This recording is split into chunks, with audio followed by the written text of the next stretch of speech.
প্রিয় লিসেনার, চলুন কথা না বাড়িয়ে ঘটনাতে চলে যাব।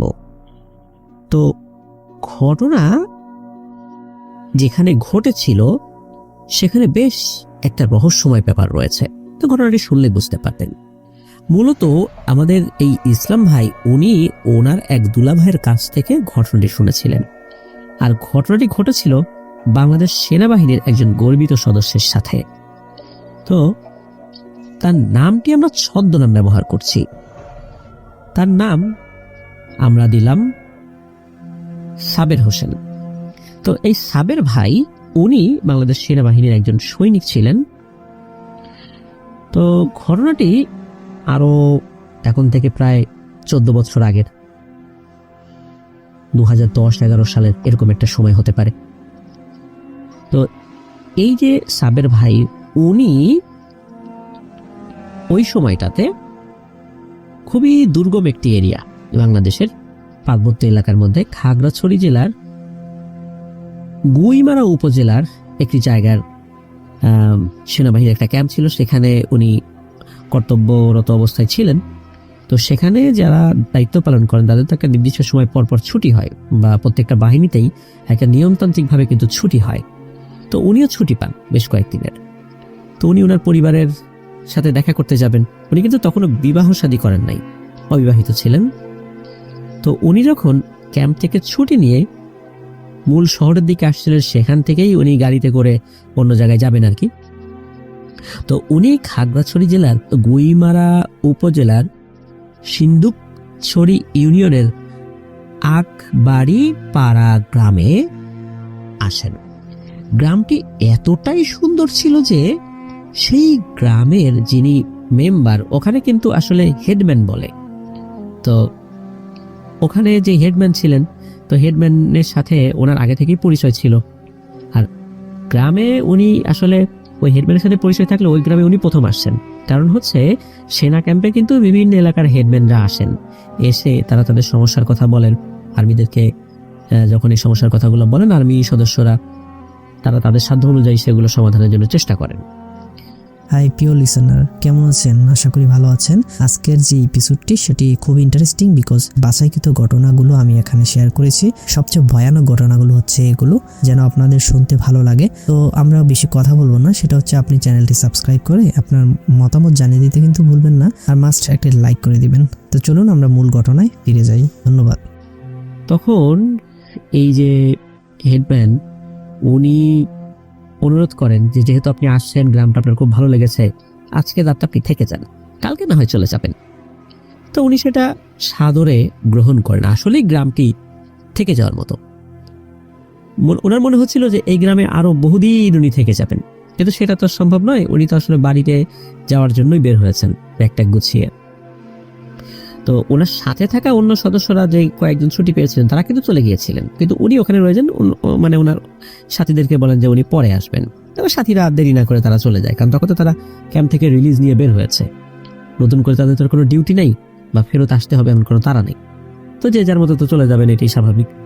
তো ওই রাত্রে, দিনের বেলায় তো আসলে উনি ওখানে অবস্থান করেছিলেন। তো রাত হয়ে যায়। রাত হওয়ার পর উনি একটা জায়গায় যাবেন।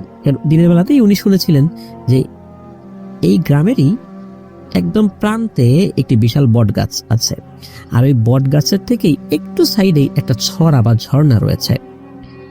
রাতের বেলা ঝর্ণার পানি যখন নিচে পড়ে, তখন নাকি এক ধরনের নীলাভ আভা, মানে নীলাভ আলো নাকি বোঝা যায় বা দেখা যায়। এই দৃশ্যটা নাকি খুবই সুন্দর, এটা উনি শুনেছিলেন। তো উনি ওই দৃশ্যটা দেখবেন বলে মনস্থির করলেন। ওই গ্রামে কিন্তু লোকজন বেশি না, 300 থেকে 400 মানুষ সর্বোচ্চ হবে। আর ওখানে সিংহভাগ মানুষই বৌদ্ধ ধর্মাবলম্বী। তো উনি তো রয়েছেন, হেডম্যান ওনাকে থাকার ব্যবস্থা করেছেন বেশ ভালোভাবেই বা সম্মানের সাথেই উনি ছিলেন। রাতের বেলা উনি একা একা বের হয়েছেন। বের হওয়ার পর উনি আস্তে আস্তে হাঁটতে হাঁটতে হাঁটতে হাঁটতে ওই যেই বটগাছ আছে সেই বটগাছের কাছে চলে যান। জ্যোৎস্না রাত ছিল, মূলত এই কারণেই উনি রাতে থেকে যাওয়ার সিদ্ধান্ত নিয়েছিলেন যে ওই ঝর্ণা বা ছড়াটা উনি খুব ভালোভাবে বুঝতে পারবেন, দেখতে পারবেন, সেই সৌন্দর্যটা উপভোগ করতে পারবেন। তো উনি তো হেঁটে হেঁটে যখন ওই বটগাছের কাছে এসেছেন, দেখেন বটগাছটা অনেক বড়, বেশ জায়গা নিয়ে বটগাছটা রয়েছে। বটগাছের যেই শেকড়গুলো এগুলো বিভিন্ন জায়গায় ছড়িয়ে ছিটিয়ে রয়েছে, আর বটগাছের উপর থেকে দড়ির মতো যে শেকড়গুলো ঝুলে থাকে সেগুলো ঝুলে রয়েছে। তো এটা দেখে আসলে ওনার ভয় লাগছিল না, কারণ বহু সময় রাতের বেলা ওনাদেরকে পেট্রোল ডিউটি করতে হতো। এই জিনিসগুলো আসলে তাদের কোনো ভয়ের উদ্রেক করে না। তো উনি ওই ছড়ার দিকে যাচ্ছেন, মানে ঝর্ণার দিকে যাচ্ছেন। হঠাৎ করেই এই বটগাছের শেকড়ের কাছে উনি সাদা পোশাক পরিহিতা একজন নারী অবয়বকে দেখতে পান। এই নারী অবয়বের চেহারাটা এতটাই সুন্দর ছিল যে মনে হচ্ছে তার চেহারার ভেতর থেকে আলো বের হচ্ছে, আর তার পোশাকটা এতটাই সাদা মনে হচ্ছে এই পোশাকটাও জ্বলছে। এত সাদা লাগছে তার কাছে, মানে চোখ ধাঁধিয়ে দেওয়ার মতো সাদা। তখন ওই সাবের ভাই জিজ্ঞেস করেন যে আপনি এত রাত্রে এখানে কি করছেন? তখন ওই মেয়েটি বলে যে আমি আসলে এই ঝর্ণা দেখতে আসছিলাম, তো একা একাই আসছিলাম, তো হঠাৎ করে আপনাকে দেখলাম, এই জন্য আমি আবার উঠে আসলাম। তো ওই মেয়েটার চেহারা এতটাই সুন্দর ছিল যে সাবের ভাই মুগ্ধ হয়ে শুধু তার দিকে তাকিয়েই আছেন। যাই হোক, একটা সময় বেশ কিছুক্ষণ কথাবার্তা হয়। এরপর সাবের ভাই বললেন যে আজ আর ছড়া দেখতে যাব না, রাত হয়ে গেছে, আর আপনার সাথে এখানে দাঁড়িয়ে কথা বলছি, গ্রামের লোকজন যদি এদিকে আসে দেখে বিষয়টা ভালো দৃষ্টিতে দেখবে না, কারণ আমি এই গ্রামের লোক নই। তো চলুন আপনাকে এগিয়ে দিই, তারপর আমি আমার জন্য যেই থাকার জায়গা করা হয়েছে সেখানে চলে যাব। তো ওই মেয়েটাও রাজি হয়। তো দুজন একসাথে এগিয়ে এসে গ্রামের একটা জায়গায় এসে মেয়েটি বলে যে আপনি যেখানে যাচ্ছিলেন, যেখানে আপনার থাকার জায়গা দিকে চলে যান, আমার বাসা এই দিকে, আমি এদিকে চলে যাচ্ছি। তো দুজন স্বাভাবিকভাবে বিদায় নিয়ে দুই দিকে চলে যান। তো উনি চলে গিয়েছেন ভালো কথা, কিন্তু যাওয়ার পরেও ওনার শুধু বারবার ওই মেয়েটির কথা মনে আসছে, বারবার শুধু ওই মেয়েটার কথাই মনে আসছে। মানে এত অস্থিরতা ওনার মধ্যে কাজ করছে যে উনি আসলে ঘুমাতেই পারছেন না। খালি চিন্তা করছেন কখন সকাল হবে, কখন সকাল হবে, কখন ওই বটগাছটার কাছে আবার যাব, আবার যদি তার সাথে দেখা হয়, এরকম চিন্তা করছেন আর কি। তো একটা সময় সকাল হয়ে যায়। তো উনি কি করেছেন, ওই বটগাছটার কাছে গেছেন। তো বটগাছটার কাছে যাওয়ার পর অবশ্য যাওয়ার আগে আর একটা ঘটনা ঘটে। সেটা হলো যে ওই যে যিনি হেডম্যান বা মেম্বার আর কি এখানকার, তো তিনি আবার বলেছিলেন যে আপনি কি রাতের বেলা ওই ছড়া দেখতে গিয়েছিলেন? তো উনি আবার মানে সাবের ভাই বলছেন যে না, আমি ছড়া পর্যন্ত আসলে যেতে পারি না, ওই বটগাছটা পর্যন্ত গিয়েই আবার ফেরত আসছি। তখন এই কথা শোনার পর ওই মেম্বার তার দিকে তাকিয়ে আছে যে আপনি বটগাছের কাছে গেছিলেন? তখন বলে হ্যাঁ গেছিলাম। তো তখন ওই মেম্বার বলছে আপনি তো আসলে নতুন মানুষ, আপনি তো এই বিষয়গুলো জানেন না, বটগাছটার কাছে যায়েন না, আমরাও পারতপক্ষে ওদিকে যাই না। তখন কেন কি এইগুলো আসলে আসল বিষয় ওনারা বলেন নাই আর কি, কিন্তু আসলে ওনার মনের মধ্যে যে একটা প্রবল আকর্ষণ কাজ করছিল, সেই আকর্ষণটাই মূলত এই দিনের বেলাতেও তাকে ওই বটগাছটার কাছে নিয়ে যায়। তো উনি যখন বটগাছটার কাছে গিয়েছেন, যাওয়ার পর উনি দেখেন যে ওই মেয়েটা ওখানে আছে, মানে দিনের বেলায় আছে আর কি। তো রাতের বেলা দেখেছেন, তখন দিনের বেলা দেখে ওনার আরো ভালো লাগছে। দিনের বেলা একটা মানুষ স্বাভাবিকভাবে যেভাবে আমরা দেখি ঠিক ওইভাবেই উনি দেখছেন। তো দেখার পর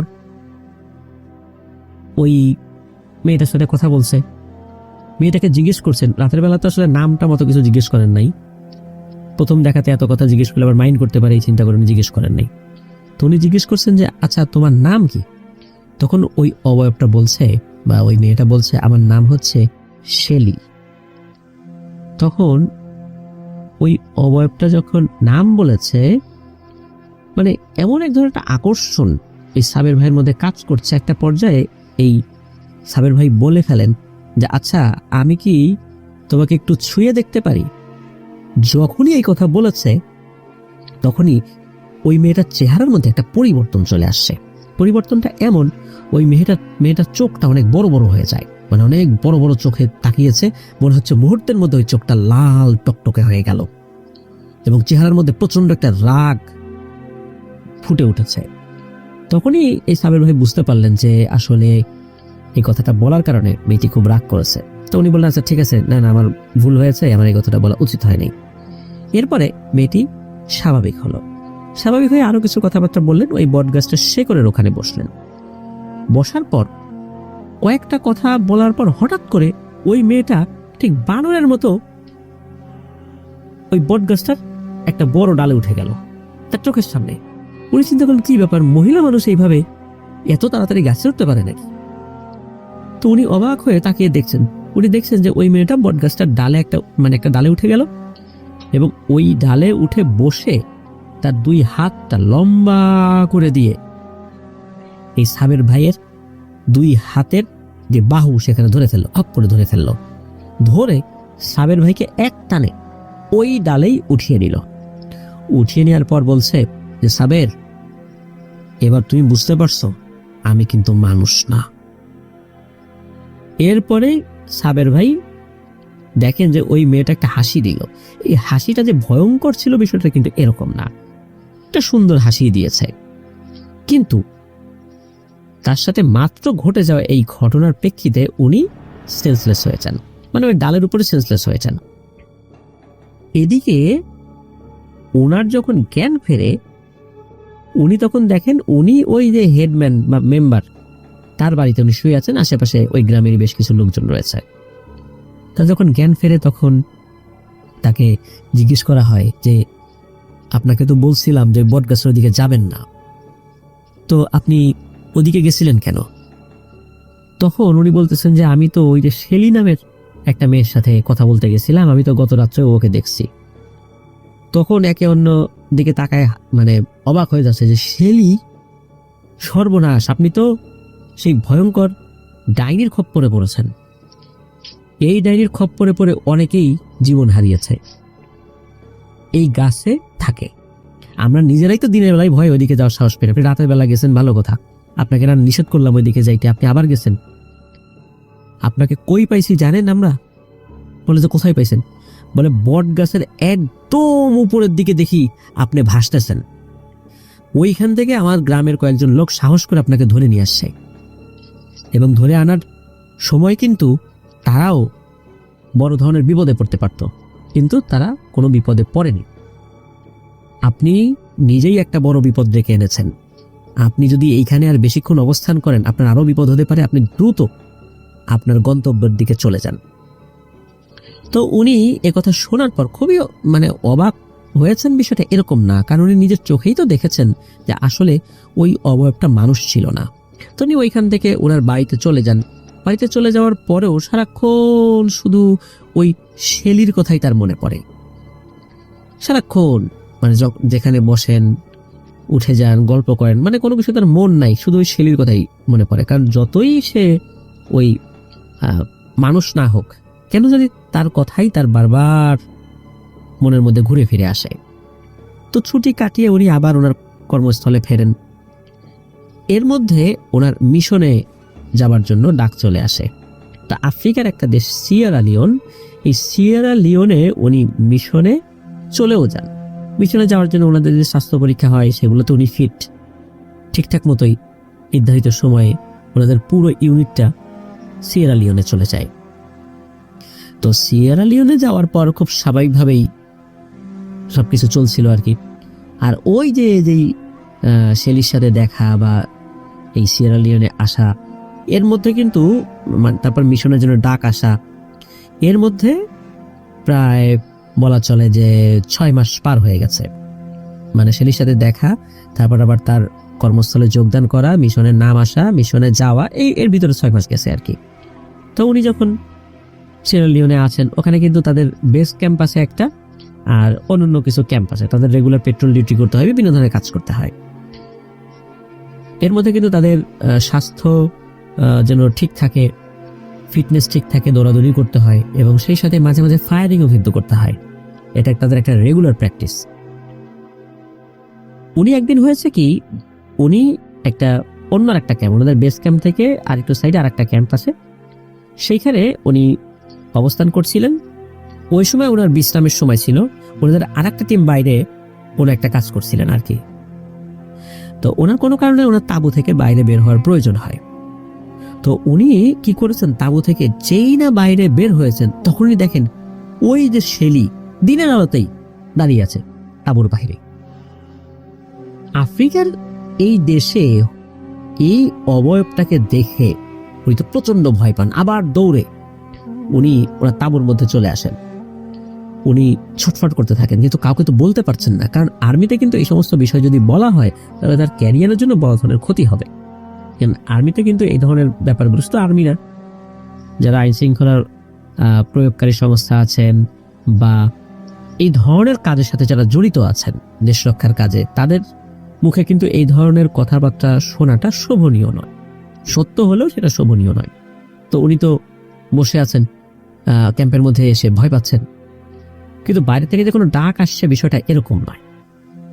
কিছুক্ষণ পর আবার উনি বাইরে বের হওয়ার চিন্তা করেন, বাইরে বেরো হন, কিন্তু তখন আর কাউকে উনি দেখেন না।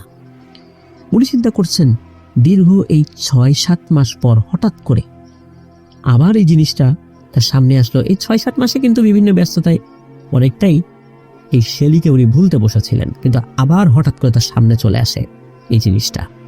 উনি ভয়ও পেয়েছেন, আবার এই শেলির প্রতি তার একটা অদ্ভুত আকর্ষণও কাজ করছে। ওই রাত্রে উনি ওনার তাঁবুতে ঘুমিয়ে আছেন। হঠাৎ করে ঘুমের ভিতরে ওনার বুকের উপর প্রচন্ড চাপ অনুভূত হয়। উনি তাকিয়ে দেখেন, মানে চোখ খুলেছেন, তাকিয়ে দেখেন যে ওনার বুকের উপরে হাঁটু গেড়ে একটা অবয়ব বসে আছে। সেই অবয়বটা সাদা কাপড় পরা, খুবই সুন্দর দেখতে, আর সেটা আর কেউ নয়, সেটা সেই শেলি। আমরা নামাজের সময় আত্তাহিয়াতুস সুরতে ঠিক যেভাবে বসি না, ওইভাবে বসে আছে।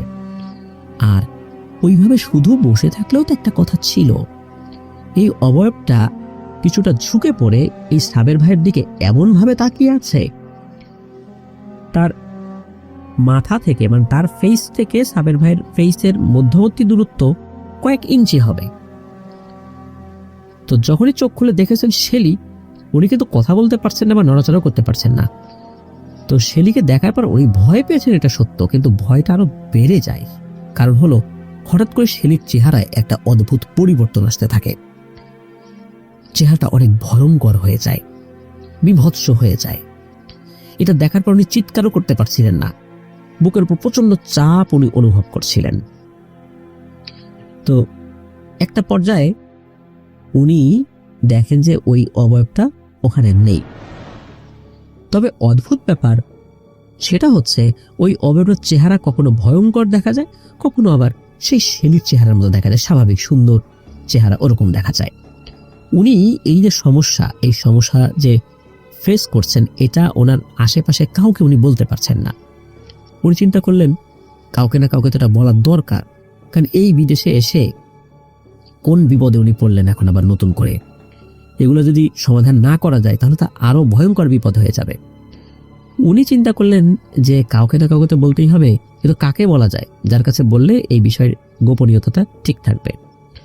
তখন উনি ওনাদেরই সিনিয়র কিন্তু খুব কাছের এক বড় ভাই, তার কাছে বিষয়টা শেয়ার করেন যে ভাই এই ব্যাপার, আমি তো এই যে এরকম একটা সমস্যায় পড়ছি, আপনি কাউকে বললেন না, এমনিতে আমাকে একটু বলেন কিভাবে সমাধান পেতে পারি।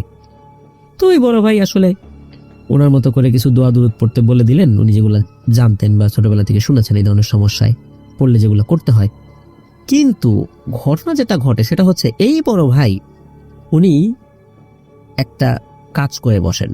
সেটা হলো যে ওনাদের ওই ক্যাম্পের দায়িত্বে থাকা একজন সার্জেন্ট, এই সার্জেন্টকে এই সাবের ভাইয়ের বিষয়টা বলে ফেলেন। সার্জেন্ট এই বিষয়টা বলার পর এখানে একটা বড় ধরনের সমস্যার সৃষ্টি হয়।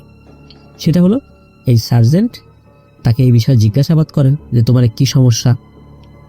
তো এরই মধ্যে ঘটে আর একটা ঘটনা, সেটা হলো পরের দিন তার ফায়ারিং ছিল। তো ফায়ারিং রেঞ্জে যখন নিয়ে যাওয়া হয় তাদের সামনে তার টার্গেট থাকে, ওই টার্গেটে ফায়ার করতে হয়। তখন সাবের ভাইও অন্যদের সাথে সাথে ফায়ার করতে প্রস্তুতি নেন, তার যেই রাইফেল ছিল সেটা দিয়ে উনি ফায়ার করবেন। তো উনি যখন টার্গেটে উনি তাক করেছেন, হঠাৎ করে দেখেন টার্গেটের ওই জায়গায় ওই শেলির অবয়বটা দাঁড়িয়ে আছে। এখন উনি তো গুলি করতে পারছেন না, ওদিকে তার যিনি কমান্ড দিচ্ছেন সাবের ভাইয়ের, তো বলছে সাবের শুট শুট, আশেপাশে সবাই শুট করছে কিন্তু সাবের ভাই শুট করতে পারছেন না, কারণ উনি দেখছেন ওই অবয়বটা তার টার্গেটের ওই জায়গায় দাঁড়িয়ে আছে। তো বারবার বলার পরেও উনি যখন শুট করছিলেন না, তখন তার যেই অফিসার তার সন্দেহ লাগে যে ঘটনা কি, বারবার বলার পরেও ও করছে না, সামনে তো কোনো মানুষ নাই যে আমি মানুষকে শুট করতে বলছি, এটা তো আমাদের রেগুলার প্র্যাকটিস, এরকম তো কখনো হয় না, এটা তো সুস্থ স্বাভাবিক মানুষের পক্ষে সম্ভব না, রাইফেলেও কোনো সমস্যা নেই, ও এমনটা কেন করলো? তখন ওই সার্জেন্ট আবার বলে যে স্যার ওর মনে হয় মানসিক সমস্যা দেখা দিচ্ছে, এই ঘটনা। এই কথা শোনার সাথে সাথে চারদিকে চাউর হয়ে যায় যে তার এরকম মানসিক সমস্যা দেখা দিয়েছে। তখন তাকে 3 দিনের ছুটি দিয়ে ওইখানকার যেই মেডিকেল ক্যাম্প রয়েছে সেখানে তাকে পাঠানো হয়। তো সেখানে পাঠানোর পরও রাতের বেলা কিন্তু তার ওই সমস্যাটা হতো, গভীর রাতের বেলা হঠাৎ করে তার বুকের উপর কোনো কিছু একটা চেপে বসতো, আর সেই জিনিসটা যখন চেপে বসতো উনি নড়াচড়া করতে পারতেন না, আর সেই জিনিসটার চেহারা কখনো ভয়ঙ্কর কখনো স্বাভাবিক, এরকম ভাবে উনি দেখতেন। তো দেখা গেল যে রাতের বেলা যখন উনি এই ধরনের আচরণ করতেন, কারোর সাথে কথা বলার চেষ্টা করছেন এটা সেইটা, তখন ওইখান থেকে তাকে আনফিট ঘোষণা করা হয় যে সে এই মিশনের জন্য আনফিট। তাকে মাত্র 3 মাসের ব্যবধানে, মানে উনি মিশনে গিয়েছেন 3 মাসও হয় নাই, মানে এরকমই একটা সময় টময় হবে আর কি। তো যেখানে তাদের দীর্ঘ একটা সময় কাজ করার কথা, অনেক আর্থিক বেনিফিটও এখানে আছে, সেখানে 3 মাসও পার হলো না, তাকে বাংলাদেশে পাঠিয়ে দেওয়া হয়। বাংলাদেশে শুধু পাঠিয়ে দেওয়া হয়েছে বিষয়টা এরকম নয়, তাকে তার পরিবারের কাছে হস্তান্তর করা হয়। তো পরিবারের সদস্যদের কাছে যখন ওনারা বিশেষ করে উনি সব বিষয় খুলে বলেন, কারণ পরিবারের সদস্যরা তো জিজ্ঞেস করেছে কেন তোমাকে যাওয়ার অল্প কিছুদিনের মাথায় ফেরত পাঠানো হলো, এবং উনি বলেন যে এই ঘটনা আমার সাথে এরকম সমস্যা চলছে। তখন ওনার পরিবারের সদস্যরা ভালো একজন হুজুরের কাছে যান। হুজুরের কাছে যাওয়ার পর হুজুর যখন সব কথা শোনেন, সব কথা শোনার পর বেশি সময় নেন, এই অল্প সময়ের মধ্যে উনি জানান যে এই যে সাবের, সে ওই যে খাগড়াছড়ির গুইমারা উপজেলার সিন্দুকছড়ি ইউনিয়নের আগবাড়িপাড়া গ্রামের ওই বট গাছের কাছে যখন গিয়েছিল, ওই বট গাছে 3টা ডাইন থাকে। তবে এই 3টা ডাইনের মধ্যে একটা হচ্ছে ভালো, যার নাম শেলি, কিন্তু অন্য যে দুটো আছে তারা যে বোন বিষয়টা এরকম না, কিন্তু অন্য দুটো খুবই ভয়ঙ্কর। এরা মানুষকে আকৃষ্ট করে, কিন্তু ওই যে দুইজন, এই দুইজন হলো মানুষকে মেরে ফেলে।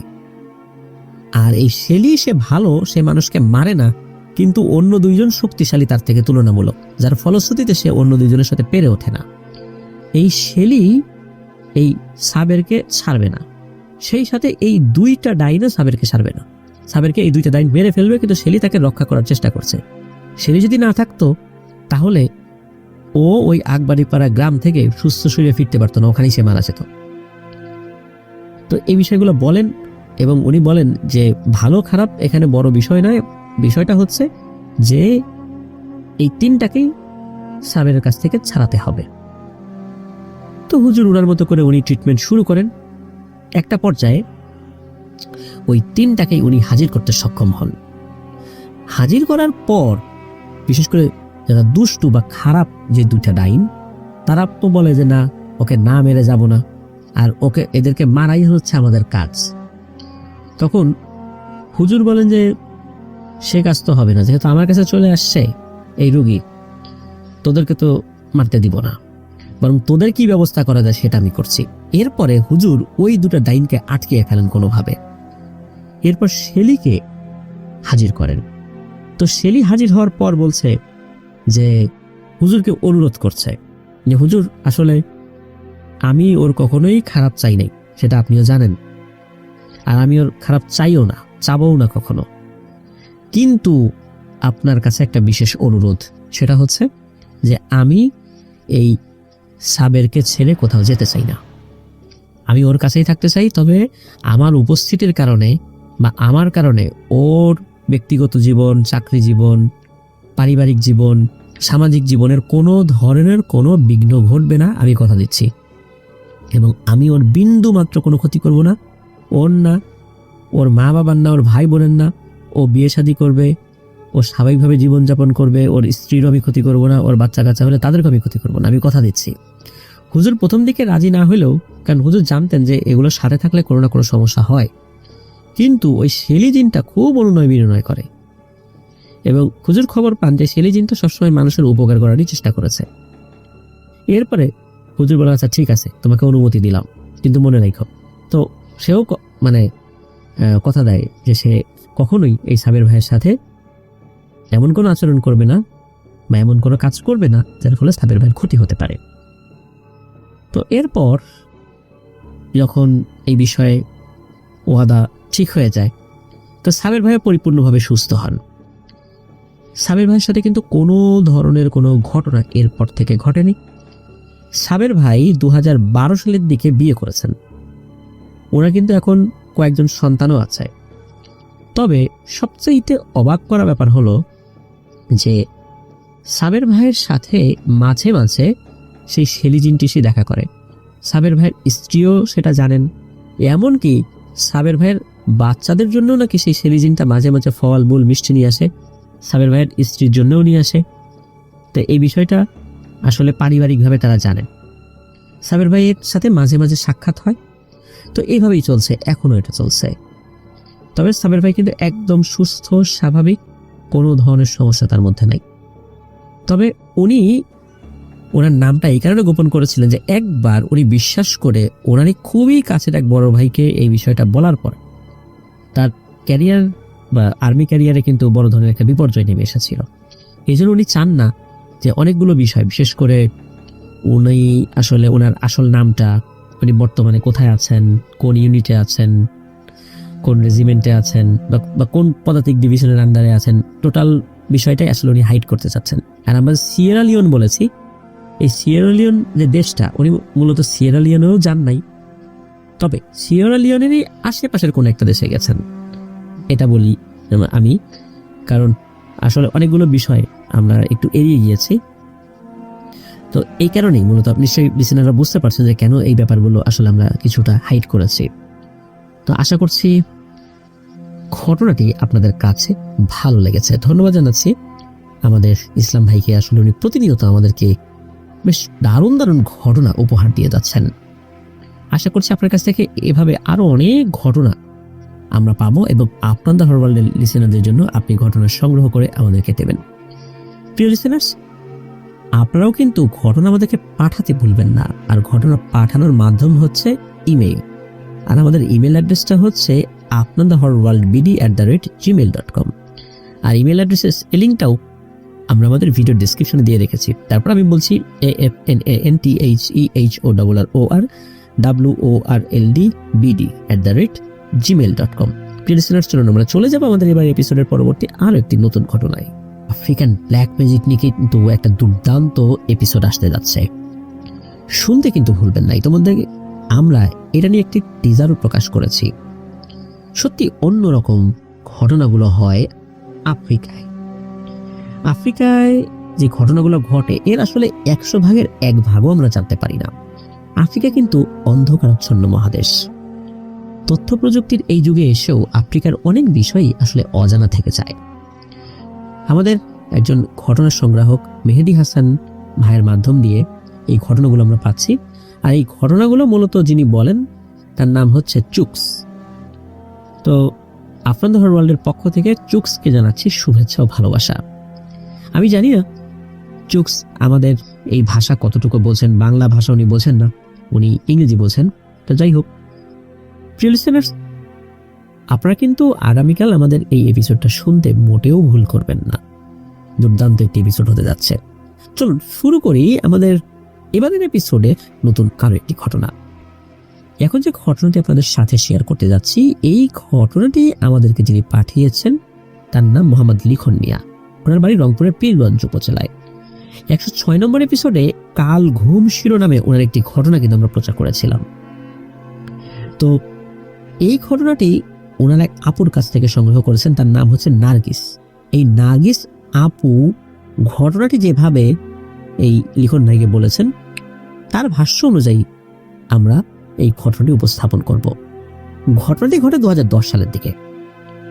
আর ঘটনাটি মূলত যাকে কেন্দ্র করে হয়েছিল তিনি এই নার্গিস আপুর খালা, তার নাম সালমা। এই সালমা খালাকে কেন্দ্র করে ঘটেছিল। এই সালমা খালা এই নার্গিস আপুর নানার ভাইয়ের মেয়ে। তো খালা আর উনি ছিলেন সমবয়সী, ছোটবেলা থেকেই নানার বাড়িতে আসলে এই সালমা খালার সাথে লেখাপড়া, খেলাধুলা, বলতে গেলে খালা আর ওনার সাথে ছিল খুবই ভাব। তাকে একদিন না দেখলে এই নার্গিস আপু থাকতে পারতেন না। সালমা খালার পরিবার খুব একটা সচ্ছল ছিল না। তার বাবা নদীতে বড়শি দিয়ে মাছ ধরতেন, যতটুকু পেতেন সেটি বাজারে বিক্রি করে কোনো রকমের সংসার চালাতেন। 2010 সালে ওনাকে, মানে সালমা আপার কথা বলছি না, নার্গিস আপুকে ওনার মা বাবার সাথে ঢাকায় চলে আসতে হয়। তো সালমা খালাকে বিদায় জানিয়ে উনি তো ঢাকায় চলে আসছেন। এরপর একই বছরের 6 মাস পর, মানে ঢাকায় চলে আসার 6 মাস পর শোনা যায় এই সালমা খালা গলায় ফাঁস দিয়ে আত্মহত্যা করেছেন। খবরটা শুনে নার্গিস আপুর শুনে বিশ্বাসই হচ্ছিল না, কারণ তার এত কাছের একজন বান্ধবী, খালা হলেও তার বান্ধবী, এভাবে মারা যেতে পারে। মনে হচ্ছে ওনার মাথায় আকাশ ভেঙে পড়েছে। কোনোভাবে উনি আসলে বিশ্বাসই করতে পারছিলেন না এই খবরটা। দ্রুত উনি ওনার মা বাবার সাথে বাড়িতে গিয়েছেন। তো বাড়িতে গিয়ে ওই খালাকে শেষ দেখবেন, দেখার জন্য মনটা ছটফট করছিল। কিন্তু ওই পরিবারের সদস্যরা কোনোভাবেই কাউকে লাশটা দেখতে দিতে চাচ্ছিল না। কারণ আসলে এই নার্গিস আপু তো উনি খুব যে বড় হয়ে গেছেন, প্রাপ্তবয়স্ক হয়ে গেছেন, বিষয়টা এরকম না। এই লাশটা দেখলে উনি ভয় পেতে পারেন। সত্যি তাই হয়েছিল। সালমা খালাকে দেখে উনি আসলেই ভয় পেয়েছিলেন। চিরচেনা হাসি খুশি এই সালমা খালাকে দেখে উনি এতটাই ভয় পেয়েছিলেন। আসলে ভয় পাওয়ার কারণ কি ছিল? কারণ হচ্ছে সালমা খালার মুখটা দেখতে ছিল ফ্যাকাশে, চোখগুলো বড় বড় করে খোলা ছিল, জিহ্বাটা অনেকটাই বেরিয়ে এসেছে, যে কেউ দেখলেই আসলে ভয় পাবে। সালমা খালার মৃত্যুর দিন তার বাবা তাকে বলেছিলেন যে উনি আর একা সংসার চালাতে পারছেন না, মাছও তেমন পাচ্ছিলেন না, সংসারে টানাটানি পড়েছে। তাই এই সালমা খালাকে লেখাপড়া না করে যেন মানুষের বাড়িতে গিয়ে তিনি কাজ করেন, এই বিষয়টা আসলে বলেছিলেন। কিন্তু সালমা খালা এই বিষয়টাতে সম্মতি দেন নাই। উনি আসলে লেখাপড়াটা চালিয়ে যেতে চাচ্ছিলেন। এদিকে আসলে আরো একটা ব্যাপার, সেটা হলো সালমা খালার বড় ভাই এবং তার মেজ বোন কোনো একটা কারণে ভিন্ন ভিন্ন সময় দুজনেই নাকি গলায় ফাঁস দিয়ে আত্মহত্যা করেছিলেন। তাদের পরিবারে সালমা খালার বাবা ছাড়া উপার্জনক্ষম আর কোনো ব্যক্তি ছিলেন না। তো সালমা খালা তো আসলে লেখাপড়া চালিয়ে যেতে চান, উনি এখন মানুষের বাড়িতে গিয়ে কাজ করবেন, এটা আসলে উনি কোনোভাবেই মেনে নিতে পারছিলেন না। তো তার বাবার সাথে কথা কাটাকাটি হয়। এক পর্যায়ে তার বাবা তাকে গায়েও হাত তোলে। তো খালা সেদিন অনেক কান্নাকাটি করে রাত্রে ভাত না খেয়ে শুয়ে পড়ে। সকালবেলা খালার মা তাকে খুঁজে পাচ্ছিলেন না। পরে তাকে বাড়ির পেছনে লিচু গাছের সাথে গলায় ফাঁস দেওয়া অবস্থায় ঝুলে থাকতে দেখেন তার মা। উনি তো এটা দেখে এক চিৎকার করে অজ্ঞান হয়ে যান। তার চিৎকার শুনে সবাই ওদিকটাতে গিয়ে এই সালমা খালাকে ফাঁসি দেওয়া অবস্থা দেখতে পান। খালার মা অজ্ঞান হয়ে নিচে পড়ে আছে। সবাই খালার মাকে ধরাধরি করে নিয়ে যায় ঘরে। আর খালার বাবা আরো কিছু লোকজন মিলে খালার লাশটা নামায়। বাড়িতে কান্নার রোল পড়ে যায়। পুলিশকে জানানো হয়নি, কারণ তারা এই সমস্ত ঝামেলায় যেতে চাচ্ছিল না। কারো প্রতি তাদের কোনো অভিযোগ ছিল না। খালার লাশকে গোসল করানো হয়। খালার লাশ দেখতে ছিল খুবই ভয়ঙ্কর। চোখগুলো বড় বড় করে খোলা ছিল, মুখ থেকে জিহ্বাটা অনেকটাই বের হয়ে এসেছিল। অনেকেই দেখে ভয় পেয়েছিল, তাই আসলে লাশটা অন্য কাউকে দেখাতে দিতে তারা চাচ্ছিলেন না। যত দ্রুত সম্ভব দাফন কাফন করার চেষ্টা তারা করছিলেন। তারপরেও আত্মীয় স্বজন তো আসবে, তাই না, দূর দূরান্ত থেকে। তো কবর দেয়া হয়। আত্মীয় স্বজন আসার পরে কবর দিয়ে যে যার মধ্যে তো বাড়িতেও চলে যায়। এদিকে আসলে খালার মা কোনো মতে মানতে পারছিলেন না মেয়ের এই ভয়ঙ্কর মৃত্যু। মূলত কবরস্থানে কবরস্থ করার ওই রাত থেকেই শুরু হয় সমস্যা। রাতে ওই রাতেই আর কি, কবরস্থানের পাশ দিয়ে দুইজন বাড়ি যাওয়ার সময় চিকন গলায় কান্নার আওয়াজ শুনতে পায়। তারা খেয়াল করে দেখে কবরস্থানের ভেতর থেকে কান্নার শব্দ আসছে। তারা দেখতে পায় কবরস্থানের ভেতর সাদা কাপড় পরে কে যেন বসে আছে এবং সে ফুপিয়ে ফুপিয়ে কাঁদছে। তারা দুজনেই প্রথমে ভয় পান। তারা ভাবেন এত রাতে মহিলা মানুষ কবরস্থানে কাঁদবে কেন। কৌতূহলবশত তারা এগিয়ে গিয়ে বিষয়টি ভালো করে লক্ষ্য করার চেষ্টা করেন। তারা একটু কাছে গিয়ে বলেন যে ওখানে কে কাঁদছে কে। এই কথা বলার পর হঠাৎ করে কান্নার শব্দটা বন্ধও হয়ে যায়। এদিকে শুনশান নীরবতা কাজ করছে চারদিকে। তারা তো বেশ ভয় পেয়েছেন। একজন আবার বলে ওঠে তখন, এই ওখানে কাঁদছেন কেন? তো এই কথা শোনার পর কোনো উত্তর আসে না। তারা দুজন ভয় পেলেও একটু এগিয়ে যাওয়ার সাথে সাথে কান্নার শব্দটা আবারও শুরু হয়। হঠাৎ করে আবার কান্নার শব্দ শুনে তাদের বুকের মধ্যে ধক করে ওঠে। তারা অবশ্য ভয় না পেয়ে ওই অবয়বটির আরো একটু কাছে যায়। দেখতে পায় তারা যে একটি মেয়ে মানুষ সাদা কাপড় পরে হাঁটু ভাঁজ করে মাথা নিচু করে ফুপিয়ে ফুপিয়ে কাঁদছে। এটি দেখে তারা মারাত্মক ভয় পায়। এটা দেখে তারা বুঝতে পারে যে আমরা ভয়ঙ্কর কোনো কিছুর খপ্পরে পড়ে গেছি। দুজনে যেই না পেছনের দিকে ঘুরে দৌড় দেবে, ঠিক তখনই ওই অবয়বটা মাথা তুলে তাদের দিকে তাকায়। এবং তারা যেটা দেখে এটা কখনোই কেউ দেখতে চাইবে না, কারণ তারা দুজনেই দেখে এটা আর কেউ না, আজ দুপুরে কবরস্থ করা এই সালমা খালা। সালমা খালার মুখটা কবরস্থ করার আগে ঠিক যেমনটা ছিল এখনো তেমনটাই দেখা যাচ্ছে, তবে চোখগুলো ছিল লাল টকটকে। জিহ্বাটা দেখে মনে হচ্ছে কমপক্ষে 1 হাত বের হয়ে ঝুলে আছে, আর মুখমণ্ডলটা ছিল খুবই ভয়ঙ্কর রকমের ফ্যাকাশে। এটা দেখে দুজনে তো চিৎকার করতে করতে ওই গ্রামের এক বাড়িতে ঢুকে একজন তো অজ্ঞান হয়ে যায়, আর একজন চিৎকার করতেই থাকে। চিৎকার শুনে ওই বাড়ির সদস্যরা বের হয়ে দেখে যে একজন মাটিতে পড়ে আছে আর একজন চিৎকার চেঁচামেচি করছে। এটা দেখে বাড়ির লোকজন তাকে শান্ত করার চেষ্টা করে আর অজ্ঞান হওয়া লোকটিকে ধরে ঘরে নিয়ে যায়। বাড়ির সদস্যরা তারা চিনতে পারে তারা তো ওই দুইজন ওই গ্রামেরই ছিল। তো ওই যেই লোকটা যে চিৎকার করছিল তাদের চিৎকারে আশেপাশের অনেকে কিন্তু জেগে গিয়েছিল। সবাই তাদেরকে শান্ত করে, জ্ঞান ফেরায়। একজন তো অজ্ঞান হয়ে গেছে, জ্ঞান ফেরায়। জ্ঞান ফেরানোর পর একটু স্বাভাবিক হয়ে তাদের সাথে ঘটনা যেটা ঘটেছে সেটা তারা বলেন আর কি। তো ঘটনা শুনে সবাই তাদেরকে সান্ত্বনা দিয়ে বাড়িতে দিয়ে আসেন। তারপর সবাই যে যার বাড়িতে গিয়ে শুয়ে পড়েন। ঘটনা কিন্তু এখানেই শেষ নয়, মূলত ঘটনা এখান থেকে শুরু। পরের দিন রাতে শুরু হয় বিভীষিকাময় এক রাত। সেই রাতে এই সালমা খালার চাচা এই কান্নার শব্দ শুনতে পেয়ে বলেন, এই বাহিরে কে কাঁদছে? এই কথা শোনার সাথে সাথে কান্নাটা থেমে গেল। চারদিকে শুনশান নীরবতা, কোথাও কোনো শব্দ নেই। মাঝে মাঝে ঝিঝি পোকার শব্দ শোনা যাচ্ছে।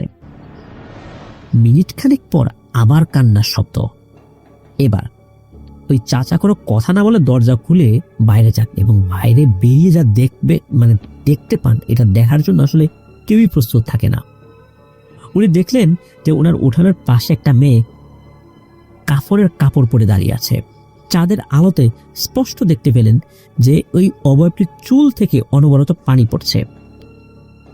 লম্বা চুলওয়ালা কোনো মানুষ গোসল করার পর তার চুল বেয়ে যেভাবে টপটপ করে পানি পড়ে, ঠিক ওভাবেই চুলগুলো থেকে পানি পড়ছে। চোখ দুটো লাইটের মতো জ্বলছে আর মুখ থেকে জিহ্বাটা বেরিয়ে আসছে অনেকটা। আর এটা আর কেউ নয়, এটা সেই সালমা খালা। তো সালমা খালার চাচা এটা দেখে তো ভয়ে চিৎকার দিয়ে দরজা লাগিয়ে দিয়েছেন। তো এরপরেও কিন্তু কান্নার শব্দ উনি শুনেছেন, কিন্তু উনি আর কোনো শব্দই করেন নাই, চুপ করেছেন। উনি চিৎকার দিয়েছেন, ওনার ঘরের লোকজন বলছে কি হয়েছে, বলছে কিছু হয়নি, এমনি দুঃস্বপ্ন, এটা বলছে। তো যাই হোক, ওই রাতেই এই যে নার্গিস আপু, তার সাথেও একটি ঘটনা ঘটে। তো ওনারা তো ঢাকা থেকে এসে ওনার নানা বাড়িতে সেই রাতটা থাকেন আর কি। ওনার নানার অবস্থা যে বেশি ভালো ছিল তা না, থাকার জন্য একটিমাত্র ঘর ছিল। তো ওনারা বাড়িতে আসায় নানা নানি আর ওনার মামা ঘরের বাইরে বারান্দায় ঘুমানোর সিদ্ধান্ত নেন, আর নার্গিস আপু ওনার মা বাবা ঘরে ছিলেন। নানা নানি আর তার মামা তো বাইরে ছিলেন আর কি। অনেক রাতে হঠাৎ করে ঘরের পেছন দিক থেকে কান্নার আওয়াজ আসতে থাকে। এই আওয়াজে এই নার্গিস আপুর ঘুম ভেঙে যায়। কান্নার আওয়াজটা এতটাই তীব্র ছিল যে সবারই ঘুম ভেঙে যায়। তখন এই নার্গিস আপুর নানিকে নার্গিস আপু বলতে শোনেন যে, এই সালমা, তুই নার্গিসকে ভয় দেখাতে আসছিস কেন? ও তো ছোট মানুষ, ও ভয় পাবে। নার্গিস না তোর প্রিয় বন্ধু, চলে যা। এই কথা বলার সাথে সাথে কান্না থেমে যায়। বাকি রাতে আর কান্নার আওয়াজ শোনা যায় না। তো যাই হোক, সকালে উঠে নানিকে জিজ্ঞেস করা হয় যে, কি ব্যাপার নানি, তুমি কি বললা? তখন নানি বলেন যে সালমার আত্মা সবাইকে ভয় দেখাচ্ছে। ওই রাতে নাকি অনেকেই, মানে ওই গ্রামের অনেকেই এই কান্নার শব্দ শুনেছে। তারপর গ্রামের সবাই মিলে আলোচনা করে মসজিদের ইমাম সাহেবকে ডেকে আনা হয়। তিনি সব শুনে বলেন যে আসলে মানুষ মারা গেলে আত্মা তো আসতে পারে না, কোনো দুষ্টু শক্তি এই কাজ করছে। তো এরপর ইমাম সাহেব উনি এই সালমা খালার আর একটা গায়েবানা জানাজা পড়ান, আর ওনার রুহের মাগফিরাতের জন্য গ্রামের গরিব মিসকিনদেরকে খাবার খাওয়াতে বলেন, ওনার পরিবারকে সাধ্যমতো দান খয়রাত করতে বলেন। যদি সাধ্য না থাকে গ্রামের সকল মানুষের কাছ থেকে চাঁদা তুলে প্রয়োজনে এটা করতে হবে। তো সেটাই করা হয়, অতি দ্রুতই সেটা করা হয়। আর এরপর থেকে আল্লাহর রহমতে এই সালমা খালার মৃত্যুর পর যে সমস্যাটা সৃষ্টি হয়েছিল সেটা আজ পর্যন্ত সেটা আর কেউ কখনো দেখেনি বা শোনেও নি। এমন একটা অবস্থা হয়েছিল নাকি যে ওই গ্রামের ছোট বাচ্চারা ভাত খেতে না চাইলে মায়েরা বলতো, এই তাড়াতাড়ি খা, সালমা আসবে কিন্তু। তো এটি ছিল ঘটনা। নার্গিস আপুর নানি মারা গিয়েছেন, যিনি ওই যে বলেছিলেন ওই রাত্রে যে নার্গিসকে তো তুই খুব ভালোবাসতি, তুই আবার ওকে ভয় দেখাচ্ছিস কেন। উনি মারা গিয়েছেন। নার্গিস আপুর নানির জন্য নার্গিস আপু দোয়া চেয়েছেন। আমরা দোয়া করি আল্লাহ ওনার ভুল ত্রুটি ক্ষমা করুন, জান্নাতুল ফেরদৌসের মেহমান হিসাবে কবুল করুন। প্রিয় লিসেনার্স, আশা করছি ঘটনাটি আপনাদের ভয়ের শিহরণ জাগাতে সক্ষম হয়েছে। আসলে এরকম আত্মহত্যা যারা করে এরপরে দেখা যায় তাদের রূপ ধরে আসে বা বিভিন্ন ধরনের সমস্যা আমরা দেখতে পাই। বিভিন্ন ঘটনার শেষে কিন্তু বলেছি যে মানুষ মারা গেলে তারা বারজাখের জীবনে চলে যায়, আর কেউ তার সাথে কোনো সুযোগ নেই। আর এই যে অভাবগুলোকে আমরা দেখি, অনেকে বলেন যে মানুষ মারা যাওয়ার পর 40 দিন তাদের আত্মা ঘোরাফেরা করে। ইম্পসিবল, এটা হয় না কখনোই। মারা যাওয়ার পরপরই আত্মা বারজাখের জীবনে চলে যায়। তাহলে এইগুলো মানুষ কেন দেখে? এটা জিনেদের কাজ, জিনেরাই এই জিনিসগুলো দেখায়। তখন মানুষ মনে করে যে আত্মা এসেছে, সে ঘুরে বেড়াচ্ছে, অপমৃত্যু হয়েছে, তার আত্মার মুক্তি হচ্ছে না, এটা সেটা বিভিন্ন ধরনের কুসংস্কার আমাদের মধ্যে চালু আছে। কিন্তু সত্য এটাই, মানুষ মৃত্যুর পর বারজাখের জীবনে তাদের আত্মা চলে যায় আর কখনোই ফেরত আসতে পারে না। এটাই সত্য, এটাই আমাদের আকীদা, এটাই আমাদের বিশ্বাস। প্রিয় লিসেনার্স, চলুন আমরা চলে যাব আমাদের এবারের এপিসোডের পরবর্তী আরো একটি নতুন ঘটনায়। এখন যে ঘটনাটি আমি আপনাদের সাথে শেয়ার করতে যাচ্ছি, এই ঘটনাটি আমাদেরকে যিনি পাঠিয়েছেন তার নাম মোহাম্মদ মুকুল খান। উনি বর্তমানে মুক্তিযোদ্ধা কমপ্লেক্স, হেমায়েত উদ্দিন বীর বিক্রম সড়ক, মিরপুর 1, ঢাকায় রয়েছেন। তো চলুন ঘটনায় চলে যাই। তো উনি বাংলাদেশ জাতীয় চিড়িয়াখানার প্রধান গেটের পাশে একটা ছোট্ট এলাকা যুদ্ধাহত ও শহীদ পরিবার মুক্তিযোদ্ধা কমপ্লেক্সের একজন স্থায়ী নিবাসী। তো ওনার ছোটবেলা কেটেছে বাংলাদেশ জাতীয় চিড়িয়াখানা এবং বাংলাদেশ জাতীয় উদ্ভিদ উদ্যানে ছোটাছুটি করে। তো উনি স্বভাবগতভাবেই ছোটবেলা থেকে খুব চঞ্চল এবং প্রাণবন্ত প্রকৃতির। চিড়িয়াখানা এবং বোটানিক্যাল গার্ডেন ঘুরে বেড়ানো, সকল পশুদের সাথে দুষ্টামি, মাছ ধরা, ফল পেড়ে খাওয়া ইত্যাদি ওনার দৈনন্দিনের অভ্যাস। স্কুল ফাঁকি দিয়ে প্রতিনিয়তই উনি এসব কাজ করতেন। ওনার দুই ভাই এক বোন। ওনার মা বাবা উভয় সরকারি চাকরিজীবী। ওনার বাবা ঢাকা জজ কোর্টে চাকরি করেন এবং ওনার মা তৎকালীন বিডিআর, মানে আজকের যে পিজিবি, তো এই হসপিটালে কর্মরত ছিলেন। আর মিরপুরে ওনার কর্মকাণ্ডে এবং ওনার যে ভবিষ্যৎ কি হবে এটা নিয়ে খুব চিন্তিত হয়ে পড়ে ওনার মা বাবা, এবং ওই চিন্তা থেকেই আসলে ওনার নানার বাড়ি গেন্ডারিয়াতে চলে আসেন। সূত্রাপুর থানায় খুব পরিচিত একটি স্থান হলো আঞ্জুমান মফিদুল ইসলাম কবরস্থান। তো এই কথা বলার কারণ হচ্ছে ঘটনা বুঝতে সুবিধা হবে। আঞ্জুমান মফিদুল ইসলাম, যেটা এই আঞ্জুমান মফিদুল ইসলাম কবরস্থান থেকে 7 থেকে 8 পা বাড়ালেই ওনার নানার বাসা। তো ওনার নানার বাসায় একটু বিবরণ দিতে হবে, কারণ হলো বোঝার সুবিধার্থে।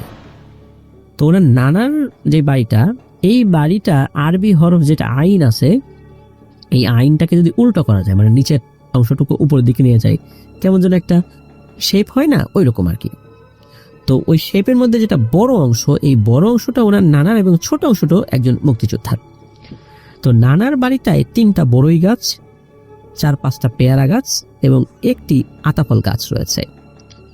বাড়িটার ঠিক পেছনে একটি মস্ত বড় আম গাছ, যা উভয় বাড়ির 1/3 ছাদ একদম ঢেকে ফেলেছে। মুক্তিযোদ্ধার যেই বাড়িটা, এই বাড়িটায় শুধু একটি পরিবার থাকে। আর স্কুল রয়েছে, স্কুলটা দেখার জন্য আবার যিনি ছিলেন তিনি আবার থাকতেন। সারাদিন হই হুল্লোড় থাকলেও সন্ধ্যার পরে একদম শুনশান নীরবতা। আর এদিকে ওনার নানার বাসায় ওনার খালারা আর ওনার বড় খালার এক ভাই ছিল, তার নাম হলো ইলিয়াস মামা আর কি। তো তার পরিবারেই 3 পরিবারই আর কি থাকতেন। আর এই বাড়িটা একটা সময় বিহারীদের ছিল। তো মুক্তিযুদ্ধের সময় এখানে অনেকেই নিহত হয়েছেন, অনেকে আত্মহত্যাও করেছেন বলে কথিত আছে।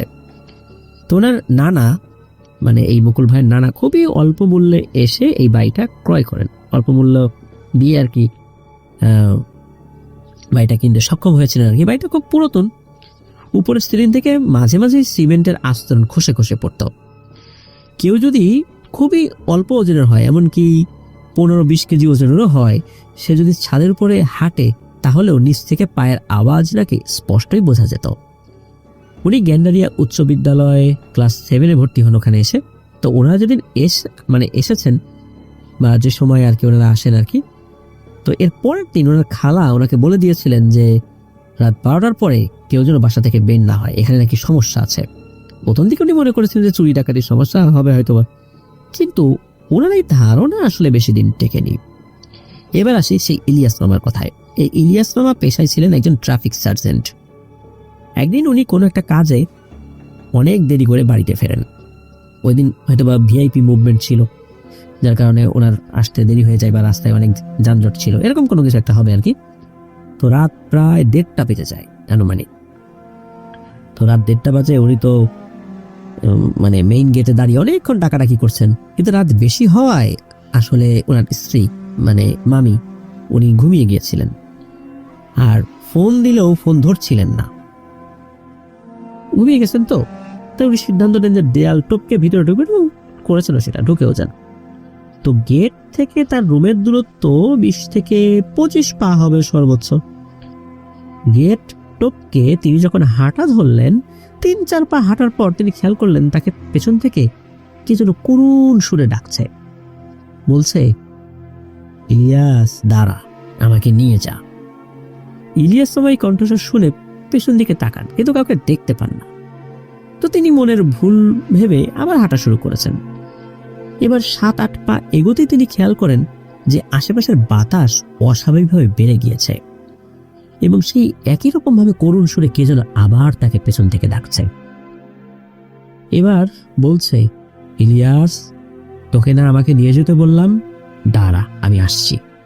এই বলে অট্ট হাসি দিয়ে ভয়ঙ্কর হয়ে শব্দ করছে।